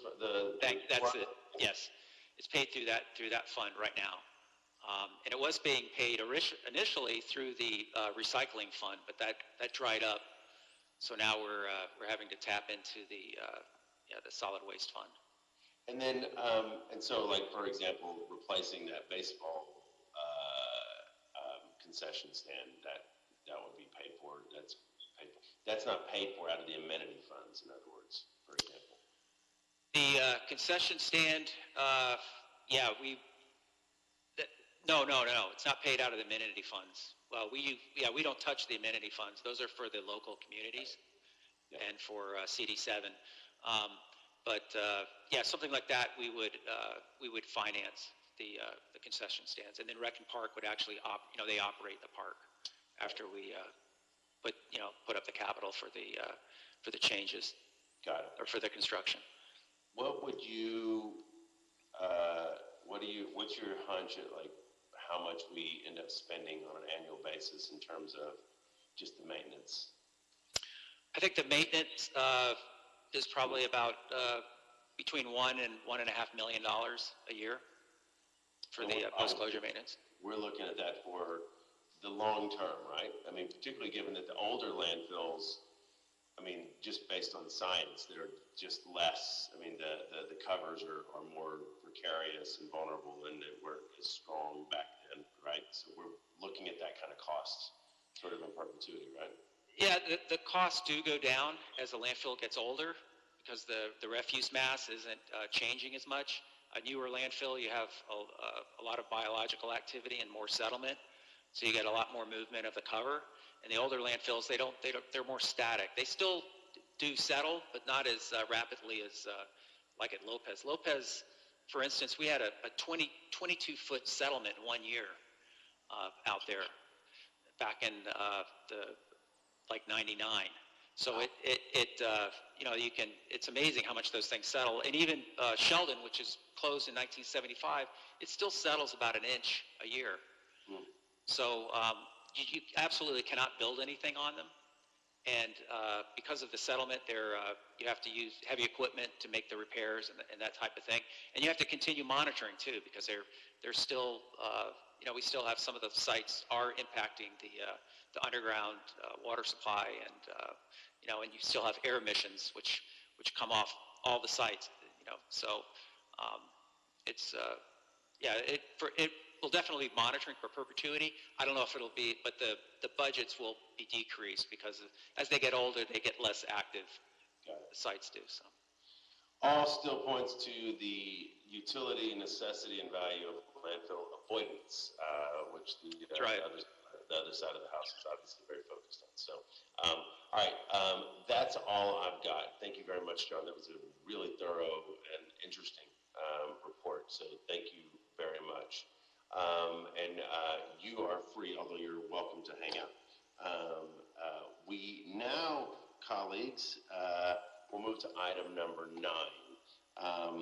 Item number 9 is our next visit upon some of the departing brain and human power of this city. And while unable to recognize or celebrate in person, which is, to put it in scientific terms, a bummer, we certainly want to take some time to recognize all these folks. Today we have the Bureau of Street Lighting, and with us are Miguel Sengalang and Megan Hackney and Kearney Marine to sort of lead us through that process. And with that, I'll hand it over. Thank you, President Good. I'd just like to make one comment about your comment on item 8. And being from sanitation, I think Hyperion was my choice since I ran along the beach. So just for your information, landfill. But today I'm representing as the interim director of Bureau of Street Lighting. And I'd like to thank actually the entire board for creating this space for us to celebrate the staff and team at BSL and other bureaus who will soon retire. You'll hear from the supervisors and staff shortly about their specific contributions, but I want to take a moment in the beginning to frame a bit of why I think their work has greater hidden value than one might expect. And at its core, and by definition, street lighting can be called infrastructure. However, I think our residents and businesses intrinsically know better. And I think it's best described as a neighborhood asset. It's not just infrastructure. It's an essential component of quality of life and a reflection of pride in our communities. It was essential when it transformed public safety in the late 1800s or early 1900s by lighting up the night. And it's essential now as it lights up fiber and 5G as a connection between people in a new economy amidst COVID. And then it was a reflection of our pride in our community during the golden age of Hollywood as historic lamps adorned a growing Los Angeles. And it's a reflection of pride now as we bring forth a newly designed light, a bouquet, if you will, representing the kaleidoscope of communities Los Angeles truly is. Now, in parallel, I actually want to share one of my favorite stories of Lyndon B. Johnson visiting a NASA facility in Houston. And there he went up to a man, a janitor, and asked him very, LBJ-wise, leaned up forward and asked him, "What's your job here?" To which, without missing a beat, the man replied, putting a man on the moon. Now, if you take my description and the story I just shared, you can easily find the essence of greater purpose and good here in the contributions of those to whom we say farewell and why it matters so much. And so to my colleagues, and especially to the friends and family here in attendance, they didn't just work here, they built a community. They didn't just keep the lights on, they lit the way. And they aren't just retiring. They're leaving a legacy that those who remain will want to fill with their own shade of color. And so with that, I'd like to hand it off to Megan so that we can actually hear from the people who helped shape LA. Thanks, Miguel. So, as everyone knows, this isn't our normal way to celebrate our retirees or say goodbye or say thank you, but obviously the pandemic has created a lot of new ways for us to do things around the Bureau and around the city. So I'm just going to plan to play MC a little bit, and we don't have very many people on that we need to get through, but I'm going to, I guess, go in alphabetical order. And so I'll say the retiree's name, and then whoever's giving the presentation, whether that's Kearney or me or a supervisor, can say a few words, and then we'll let the retiree introduce themselves, say hi, and tell us about their years of service and maybe their favorite part of working for the city. So we'll go ahead and do that. So alphabetically, Angela Collins, you're my first one. So I'm going to say a few words about Angela. So Angela has been a staple in the Bureau of Street Lighting since before I've been there. She's been there my entire time. She actually started her city career in LAPD in 1988 as a clerk typist, and promoted to BOE and worked there for 9 years, and then made her way to street lighting, where she's been for 22 years. And Angela is our favorite employee in the Bureau. I would say most people think that because she's the one that gets us all paid. And so we like Angela a whole lot. And I'd also like to point out that Angela makes the best cake in the whole wide world. And she's always willing to give me 2 pieces whenever she brings her cake. So I'm hoping that Angela will come visit us even after she retires, once she gets the A-OK to get everybody back in the office. Maybe she can bring us some cake. So Angela, I just want to say congratulations and thank you. And it's been awesome knowing you for all of these years and having you right outside my office, I think for all 16 years or however many years I've worked for the Bureau. So really appreciate it. So if you'll wave and show everybody your face and say hello and tell us how many years you've worked for the city and maybe your favorite memory of street lighting. I have worked for the city of LA for 32 years, and I have been blessed to work for the city of LA, and I love my job. I love what I do, and I love the friends and the lifelong friends that I've met along the way. And I think my favorite part, probably working at BSL, is when we implemented PACER. I was part of the implementation process, and it was fun. Getting it started and training all the BSL staff. And like I said, I'm truly blessed to have worked for the city. It's been a blessing to me, and it's been great. And thank you. I appreciate everything that you've done for me and helped me along the way, and everything the Bureau has done for me. I appreciate it. Well, congratulations and thank you, Angela. Don't be a stranger. And I know we still have you for a little while longer, but today's your celebration day, so you can keep getting us paid for at least the next 4 months, right? Okay, so next on our list, David Dumpet, are you here? Anybody know if David's coming? I haven't seen him, Megan. Okay, so let's skip David, and if he pops in, then we'll go back to him. So next on my alphabetical list is Shant Hovasapian. Hi, Shant. Who's Hi. Shant? So, Shant, I'll be giving you a presentation. Shant came to us in our bureau later in life. He was an electrical engineer, I think, in Iraq. That's where he had his career before Saddam came into power. And I think he became a street lighting engineering associate with the private development division when I was a division manager down there. And that was in 1996. I became the manager in the capital projects division, and Shant followed me there, and ultimately was appointed a full engineer for the infrastructure improvement division. So Shant had various experience in his career with the Bureau. He became an expert at finances and the application processes for various programs, especially the Caltrans, the HCID, and other grant projects. He's our expert in preparing applications We're going to miss your expertise and knowledge at that. On a personal level, I'm going to miss our friendship, Sean. You know, you're a great historian, and I'm going to miss our discussions of Armenia and religions. I mean, this guy could be a teacher. I tell you, he has a lot of knowledge about the world.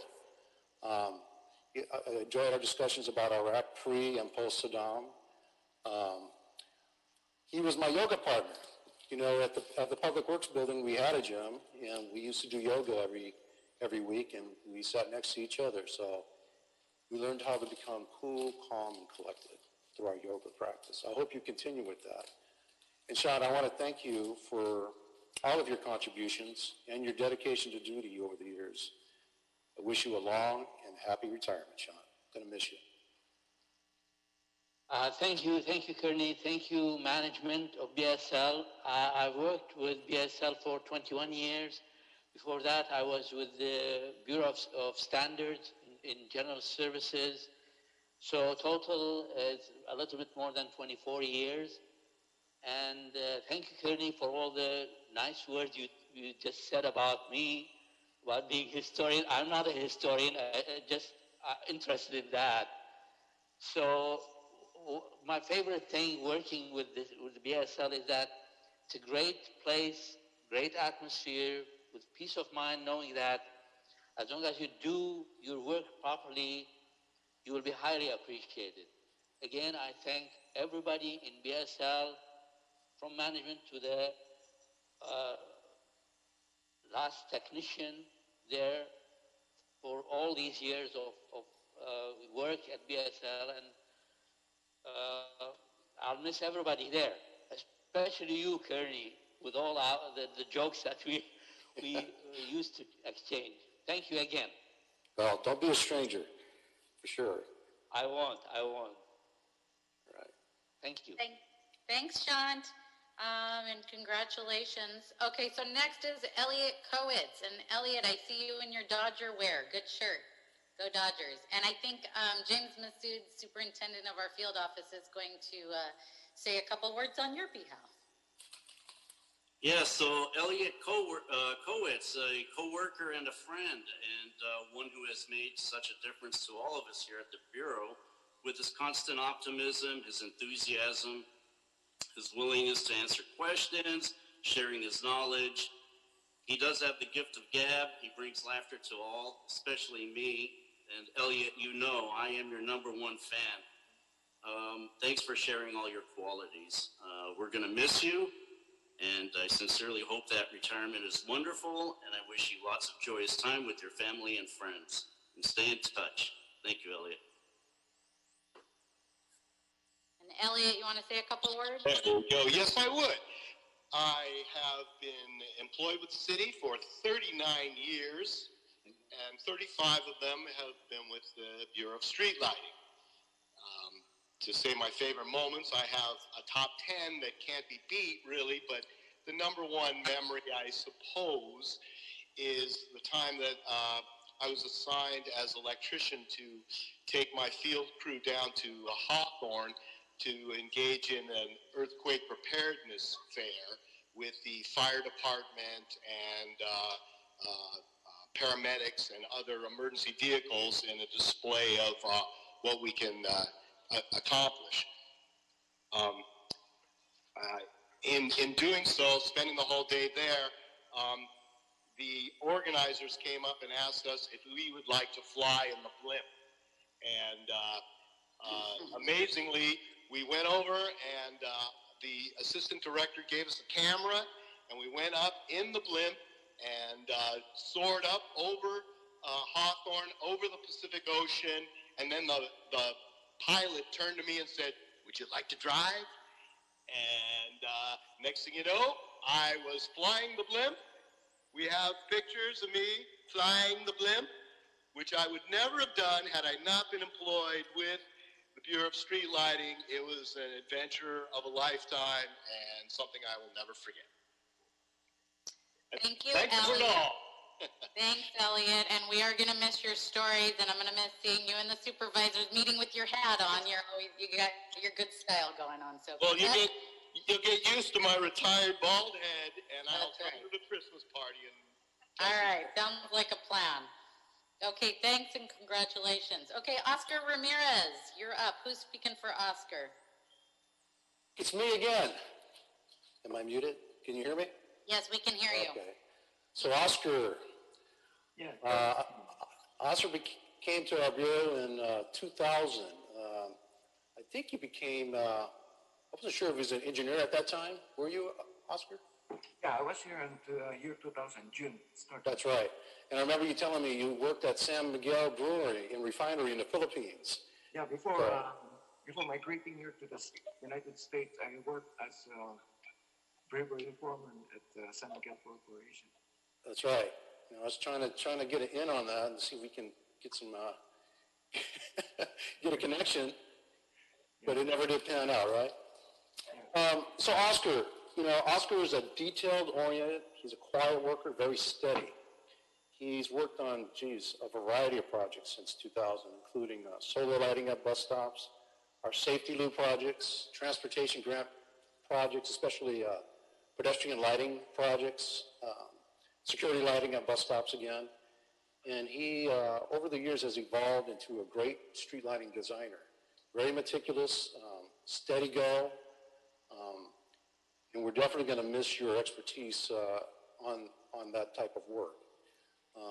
Oscar's also our designated photographer at all of our events. So your work will be left on our servers forever.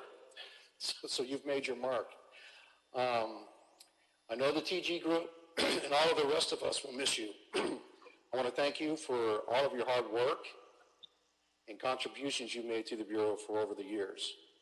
I wish that you enjoy your retirement, and you're always welcome back to all of our events, and you don't have to be the photographer. Congratulations, Oscar. Thank you. Thank you. Oscar, you want to say a quick couple words? We don't have too much time, so I want to keep everybody moving. But if you have want to tell us how many years and a good memory, that would be great. All right. So first of all, hi to everybody. Hello, and a warm welcome to our new interim director, Miguel Sangalan.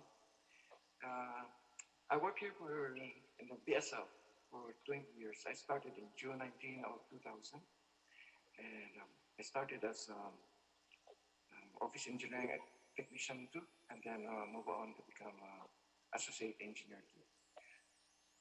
I will miss the friendship and also the driving to work, because every day I live 35 miles away here in Port Orleans, and I miss the driving on 210 freeway.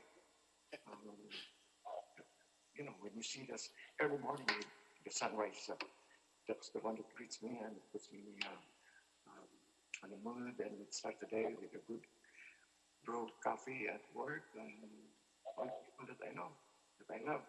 So I'll be missing you, everybody, and I hope to meet you someday, somewhere during Christmas parties, maybe. So thank you all to me. Thank you, Sean, my supervisor, and Assad, Shaki, and Ansar, who's my supervisor. I will miss you, and hope to meet you someday.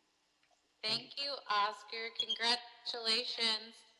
Thank you. Right next we have Shake Yahian. Did I say it right? Who's speaking for Shake? The troublemaker. All right, Assad. Good afternoon, everybody. And it's a happy day and a sad day at the same time. Happy for our retirees, but a sad day for us to lose this wealth of knowledge. Shake is a wonderful licensed electrical engineer. She joined the city family in the year 2000. Prior to that, she was an electrical engineer at the Iraqi broadcast channel. And for the past year, she had worked at BSL, starting as a street lighting engineering associate and promoted through the different level to be the street lighting engineer associate for right now in the transit lighting division. She is a wealth of knowledge when it comes to metro design, build, and construction projects. And she has been the backbone, in the division. she remains, even for me, the go-to person in the group and very familiar and an expert to get our Bureau reimbursed through the different Form 60s to get 100% funded by MTA. And working with her has been very pleasant. She's a great team leader, and she works very well with the third-party consultants. And at the same token, it's been great working with everybody, retirees, the Art, Filberto, Oscar, and Angela. And I would like to mention that Shant also is the BSL ping pong champion, and I've never seen anybody really beat him. When I interviewed him 21 years ago, I knew he was going to be instrumental. And with that, I'm going to miss you, Shake. Without you, our designs are going to go anything. Thank God you're retiring in May. This way it will give us time to finish the East San Fernando Valley and at least get the purple line moving. Shake, you have the floor, and thank you. Thank you. Yeah, this is, I've been with the BSL family for the past 20 years, and I have really enjoyed working in the BSL, and especially having opportunities to work on very challenging projects, especially getting to work with very talented expertise. And I just want to say thank you very much to all, and I wish you all the best, more successes to BSL family, and stay safe and have a happy holiday season. Just this, I kept it short and sweet. Thank you. Thanks, Shake, and thanks, Assad. Congrats, Shake. We're going to miss you. Even though we have you for a little while longer, we'll see you. Thanks. Okay, Art Tag Attack. Who's speaking for Art? Hi, Art. That's me. All right, Kearney. So, Art. Art has varied experience. He's worked in so many different classifications with the city. He actually came to our bureau in 1996 as a GIS specialist, where he came from planning. And he was a cartographer there. Prior to that, he was with building and safety, or vice versa. He worked with building and safety and planning as a cartographer. So he became a street lighting engineering associate in 2000, where he worked on various projects, and in 2018 actually became a street lighting associate 3, which is a supervisor in our bureau.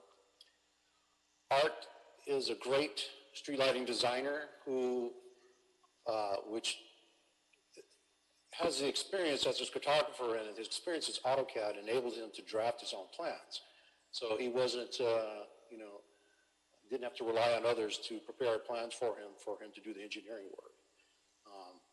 He was in charge of our TULIP projects, which is the underpasses and bridge projects. He was very instrumental in My Figueroa and the 2nd Street Tunnel, which is now under construction. And he's worked on a host of different projects over his career. Speaking of ping pong, I think Art may be better than Sean. I don't know. He's one of our experts. I understand that he's an avid outdoorsman and enjoys hiking. So I want to wish you, Art, all the best, and I want to thank you for your work and contributions to our bureau over these years, and I wish you a wonderful retirement. Thank you, Kearney. All right, Art, say hi, wave so everybody can see you. Tell us how many years you have. Thank you, Kearney. Thank you, Megan. I have a total of almost 32 years with the city. 4 years in building and safety, 3 years in planning, and the rest are all in BSL. And BSL is the best among all the places I've been with. And that won't happen because of all the people I work with. So I appreciate all the things that we did together. Well, we're happy to have had you, and we wish you much luck and success in retirement, and don't be a stranger. All right, and finally we have Filiberto Villegas. Are you here? I think he's listening in. I think he's, there's a number up there, 39 something. I don't think he has video or audio, but he can hear us. Something? Well, you know, Filiberto's been here since 1989. He was a office engineering technician and worked as a draftsman and office, you know, doing office engineering technician work.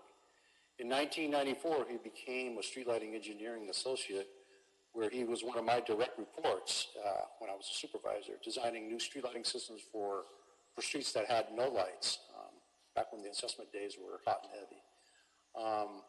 So we were in the field quite a bit, doing a lot of designing, and became friends as well as co-workers. He moved to PDD, which is our private development division, sometime in the late 90s, or in the mid-90s, I believe. Again, our paths crossed. I was the division manager overseeing that division. Filiberto is very meticulous and structured at his work, so he's very detail-oriented. He's been down in the private development division probably longer than any engineer. He's the ultimate plan checker and has taught multiple new engineers that have come and gone through that division. His knowledge and expertise will truly be missed. Personally, I know you're not supposed to fraternize with subordinates, but back in the 90s, we were both on the 410, and on our days off, we would go bowling down in Fullerton at a bowling alley for 6 hours. We'd bowl 16 to 20 games. We had 2 dedicated lanes, and we would go back and forth. I'm not going to say who dominated, but we were bowling in the 200s consistently. I miss those days, Filiberto. Maybe you can take it up again now that you're going to be free. I wish you a long and happy retirement, and again, I want to thank you for all of your dedication and contributions to the Bureau. I don't think he can speak, but let's see. Filiberto, can you say anything? Well, if you're on the phone, I believe you have to press *6 to unlock yourself, if you're able to do that. You should say something about those bowling scores, Carney. I dominated him. He had no chance since he can't defend himself. Oh, yeah.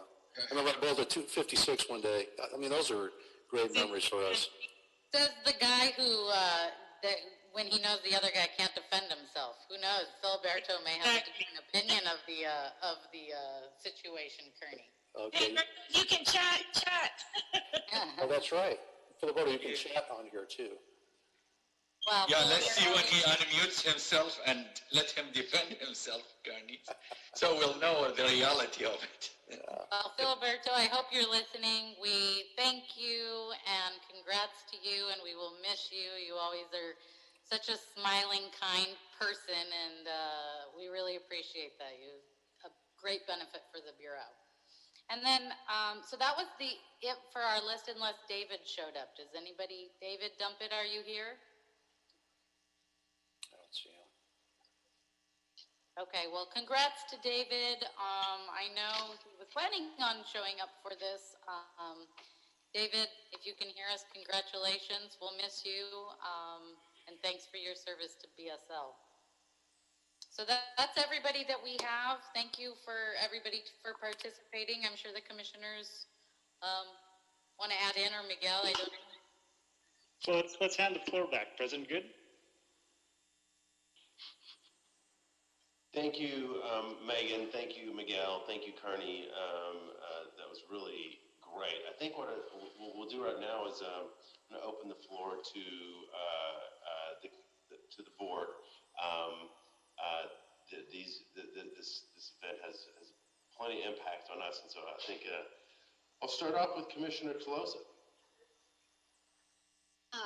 Thank you, President Good. Hi, everyone. It's really nice to see your faces and to hear about your service to the city and all the years that you have dedicated to your craft and dedicated to really building up not just the Bureau of Street Lighting, but the entire Department of Public Works as a whole.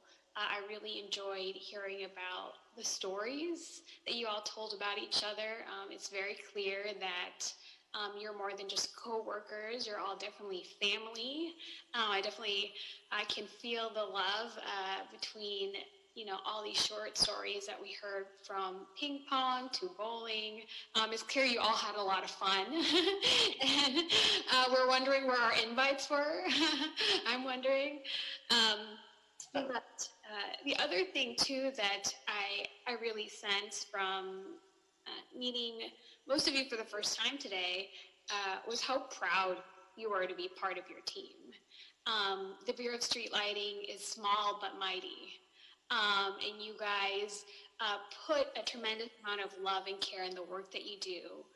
In recent years, under the Norma and past leadership as well, you guys have also innovated and have taken the role of what a modest street light means, and you turned it into something else entirely. And that could not have been possible without all your dedication and expertise. The last thing that I wanted also to mention that I really loved seeing in today's presentation was the diversity that I saw in your team. I think it's so amazing that it's clear that your team has been incredibly diverse, not just in the past few years, but going back several decades.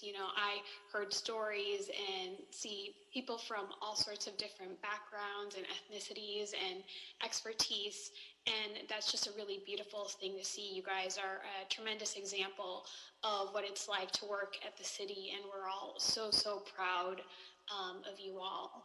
And so we thank you for that. Angela, David, Shant, Elliot, Oscar, Shake, Art, Filberto. I think I got everybody. Congratulations, and we're so excited for this next chapter in your life. So thank you for your service. Thank you. Thank you, Commissioner Colosa. Commissioner Villegas. Thank you, and congratulations to all the retirees as well.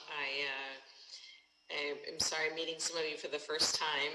I don't think that is necessarily a representation of our not being able to see each other or to have work together, but your work is definitely, in our streets, and it will stay for a long time because everybody's attention to detail and all of their work, there is an assembly line, right, of people who make, keep the city lights on and just make our city run smooth. And your dedication and your stories are totally worth, hearing and are definitely appreciated by all of us.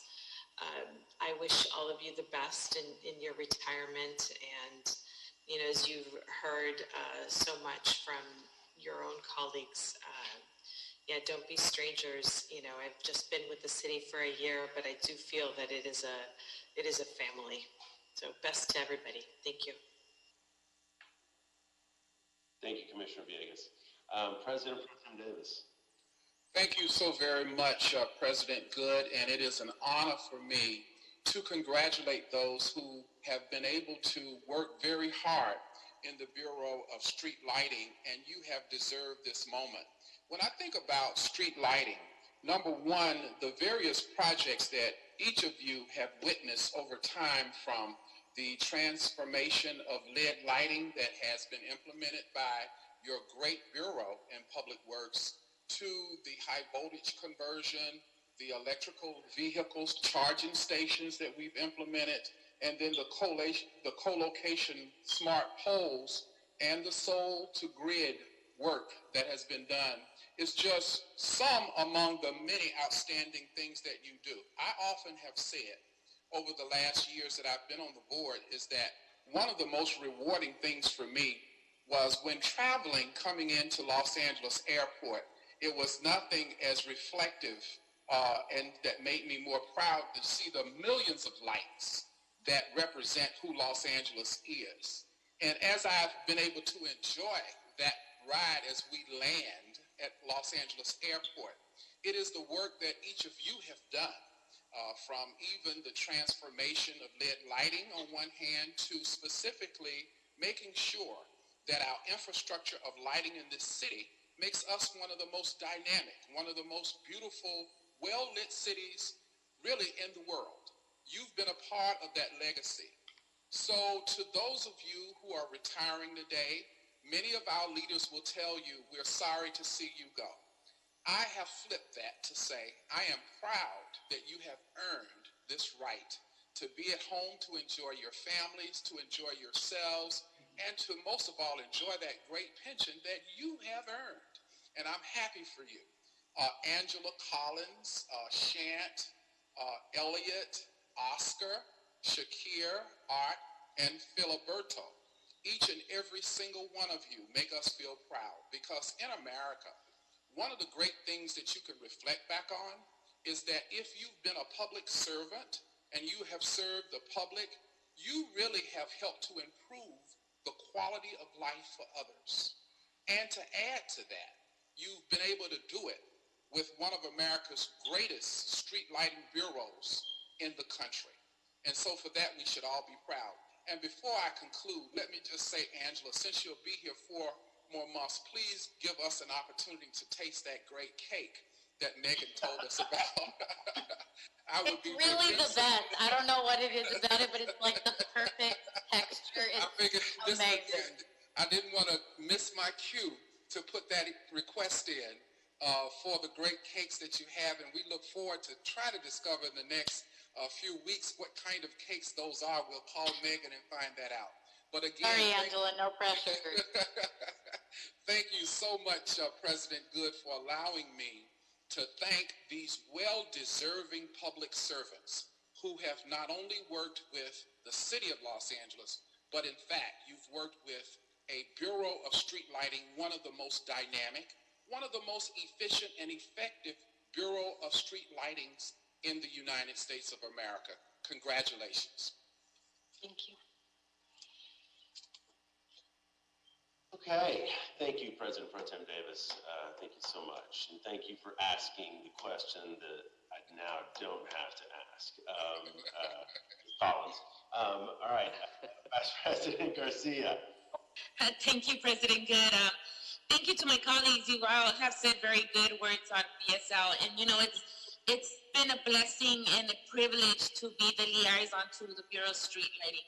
I was very proud to have gotten to know everyone, including Norma, who is now retired. And you know, this is the Bureau that doesn't sleep. This is the Bureau that is up at night and is up during the day. And when the lights are off, they're still working. And when the lights are on, they're still working. So I am very proud of everyone and the culture that you guys have built. And BSL, it really is a family culture. I know it. I've been part of your Christmas parties. I've been part of many things that you guys have done. And even I feel part of the family. So I just have to say that, you know, you will all be very missed. Angela, David, Shant, Elliot, Oscar, Shaquille, Shakek, sorry about that, Filiberto. You guys will all be very missed. You all come in with a very special, unique attribution to the department that will be gone. But in your hearts and in your family and in the life that you will live now, you will have it there, and so will the department. So we hope that we can have others that are coming after you to be able to be as devoted, as committed, as smart, just as intelligent as all of you have been contributing to the city of LA. So I just have to say that I am very, you know, I get sad when I see folks go, you know, I really do, because I know that things won't be the same, the dynamic will change, but you all have deserved it. You all, honestly, all within your family, your family has deserved this. You deserve this. You deserve to have now cake every day, and just really share with your families the times that you couldn't be there. And Elliot, I just have to say, you've been with the city for 39 years. That's really somebody's entire lifetime. And and it's really impressive when somebody, and not just Elliot, but all of you, has stayed committed in one place to make it see it through the fruition part of your projects. It's amazing to do that. You guys get to all go home and share with all your grandkids and kids and siblings, nieces and nephews, whoever, about all the great work you did and all those unique opportunities that the city provided you, like riding in a blimp. Who would ever do that? I don't know what job would give you that opportunity to do that, but I just have to say, you guys all get to do that, and that's something to be very proud of. I'm just very happy that I'm part of BSL, and times are changing. The lights might not look the same in 30 years from now, but just know that you all were part of history, and will continue to be part of history, and will continue to be part of this map of what got us to wherever we're going. So congratulations to you all. Megan and Kearney and Miguel, you guys have a pretty hard job ahead of you. You need to continue that family culture that BSO completely has demonstrated today and demonstrates every day. You guys have to fill in all this institutional knowledge that's leaving you. Somehow you have to capture everybody's knowledge and put it into somebody else's brain and make it work. So the three of you have a really tough job ahead by all these great folks leaving. And so with that, I will close. My friends at BSL, have a good next chapter of your life. Have a good life with your family. Enjoy every day. Feel proud every day because you did a great job to a beautiful city. And just live happy. And that's what we can do. Thank you. Thank you. Thank you, Vice President Garcia. There's really not a lot that I could add of import or significance to what my colleagues have said, and certainly to those of you leaving, your folks have said about you. I will note that Elliot, at 39 years, that means you've been here for the last 2 Dodger World Series championships, right? So you were here in '88. You were here for the '88 too. My first picture had a Lakers shirt on, and my last was going to say Dodgers. That's great. That is great. I love it. What I would just add is just frankly a couple of anecdotes. One, I respectfully and lovingly disagree with President Pro Tem Davis, which is I ain't happy. I ain't happy at all. I went in like my colleagues, and I signed a bunch of certificates for the Bureau of Street Lighting, and I sat there and I thought, that is literally thousands and thousands and thousands of years of expertise, of experience, of life and love and sweat and blood and tears and extraordinary work. Make no mistake, I say it jokingly, I'm also very happy for all of you. But today the city is lesser for the loss of all of you. And that is a fact. And I don't think people know. I'm going to be here today. By the time, because of daylight savings, by the time I walk out of here, it'll be dark. And I will get home and being served by the landscape of light that you have provided. this city. And my better half, my boss at home, a wife, she'll later go with my 10-year-old daughter. They will walk our dog, and it'll also likely be dark. But they will feel safe. They will feel safe for the tapestry that they'll walk underneath. The work that you all have contributed so mightily to. The employees, the workers, the leadership of the Department of Public Works, of which the Bureau of Street Lighting is so central, you are the marrow of this city. You are this city. You have built this city. And for that, I'm certainly, as an Angelino, forever grateful. I am proud to consider you as colleagues, and even though I don't know you all, I will consider you friends forever, and certainly in league to service of the city. So thank you from my marrow for your service and everything that you've done for the city. I am profoundly sorry to see you go,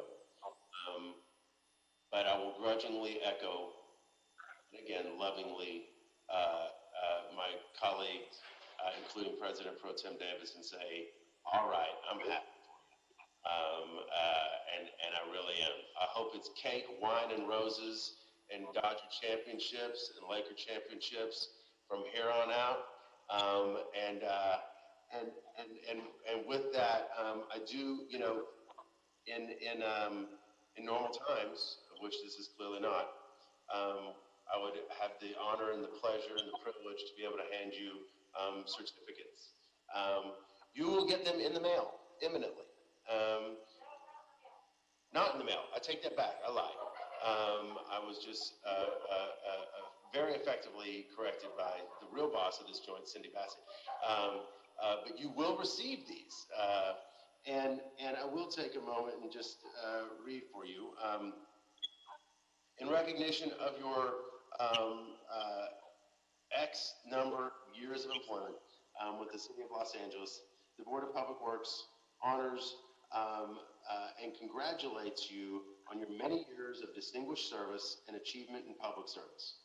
Your professionalism and dedication to the board and the citizens of the City of Los Angeles is to be commended. With best wishes for your future health, prosperity, and happiness from the Board of Public Works. My only regret in this certificate is not effusive enough. You're all an inspiration. Thank you so much for everything you've done. Congratulations. Again, wine, roses, and championships, and some bowling if Kearney takes some time off, which is not going to be able to for a long time. Thank you all very much. Congratulations. Thank you. All right. And with that, I think we are, unless Megan, Miguel, Kearney, if y'all have anything else you want to add? Megan, did you want to say, we have more than just these 8 employees in front of you. I don't know if you wrote certificates for all 26 of our... We asked for certificates for everybody, so even the people who couldn't participate should be getting them as well. We have an additional 18 people retiring through the SIP, so kudos to them and our great colleagues and family members of street lighting as well. But thank you very much for doing this. This is awesome. Thank you all very much. All right. With that, ladies and gentlemen, Dr. Campos, are the decks cleared? The deck is clear, yes. BSL, rock stars, congratulations. Thank you. All right. Our meeting is... Congratulations, everyone. Thank you. Thank you, Megan. We're going to miss you all. Thank you, Kearney. Thank you, Megan. Thank you, everyone. And we'll see you guys all again. It's not the end. Kearney. All right. Had a good run. Okay. All right, Lefty. See you, Lefty. All right, Lefty. All right. Bye all. Bye all. Goodbye. All right. Okay. Adios. Bye. Okay, I'm going to go ahead and leave. You guys want to leave, huh? It's hard to leave. It's hard to leave. When you go to a party, you want to be the last one to leave, right? Answer, did you want to say something? You kept popping up on my screen. No, I was going to say, I was going to speak after you got it now. So. Yeah, I was going to say, did you want to say, you could say no, we're still here. Of course, we have a big audience. Thank you for the nice word, you know. All right. We're good. All right. All right. And Nasser, I still see you here. Yeah. Oh, thank you for guiding me to get to Zoom. Otherwise, I would stay there for a long time. Right. Okay. All right, everybody. Have a good day. Hey, Nasser. Bye. Nasser, can you hear me? Nasser Al-Sahab. Oh, he's probably muted. All righty. Okay, Bye. Oscar. We'll see you next time. All right, Kearney. Okay. See you. Bye. Okay, Sean. When's your last day, Sean? Friday, the 4th of December. Okay. Wow, that's 2 weeks. Yeah. But I have your home number, so I'll be calling you. Yeah, thank you. We need you to do these CDBG projects. All right. Thank you. Live Bye. too. Okay, take care. All right. Take care. Bye.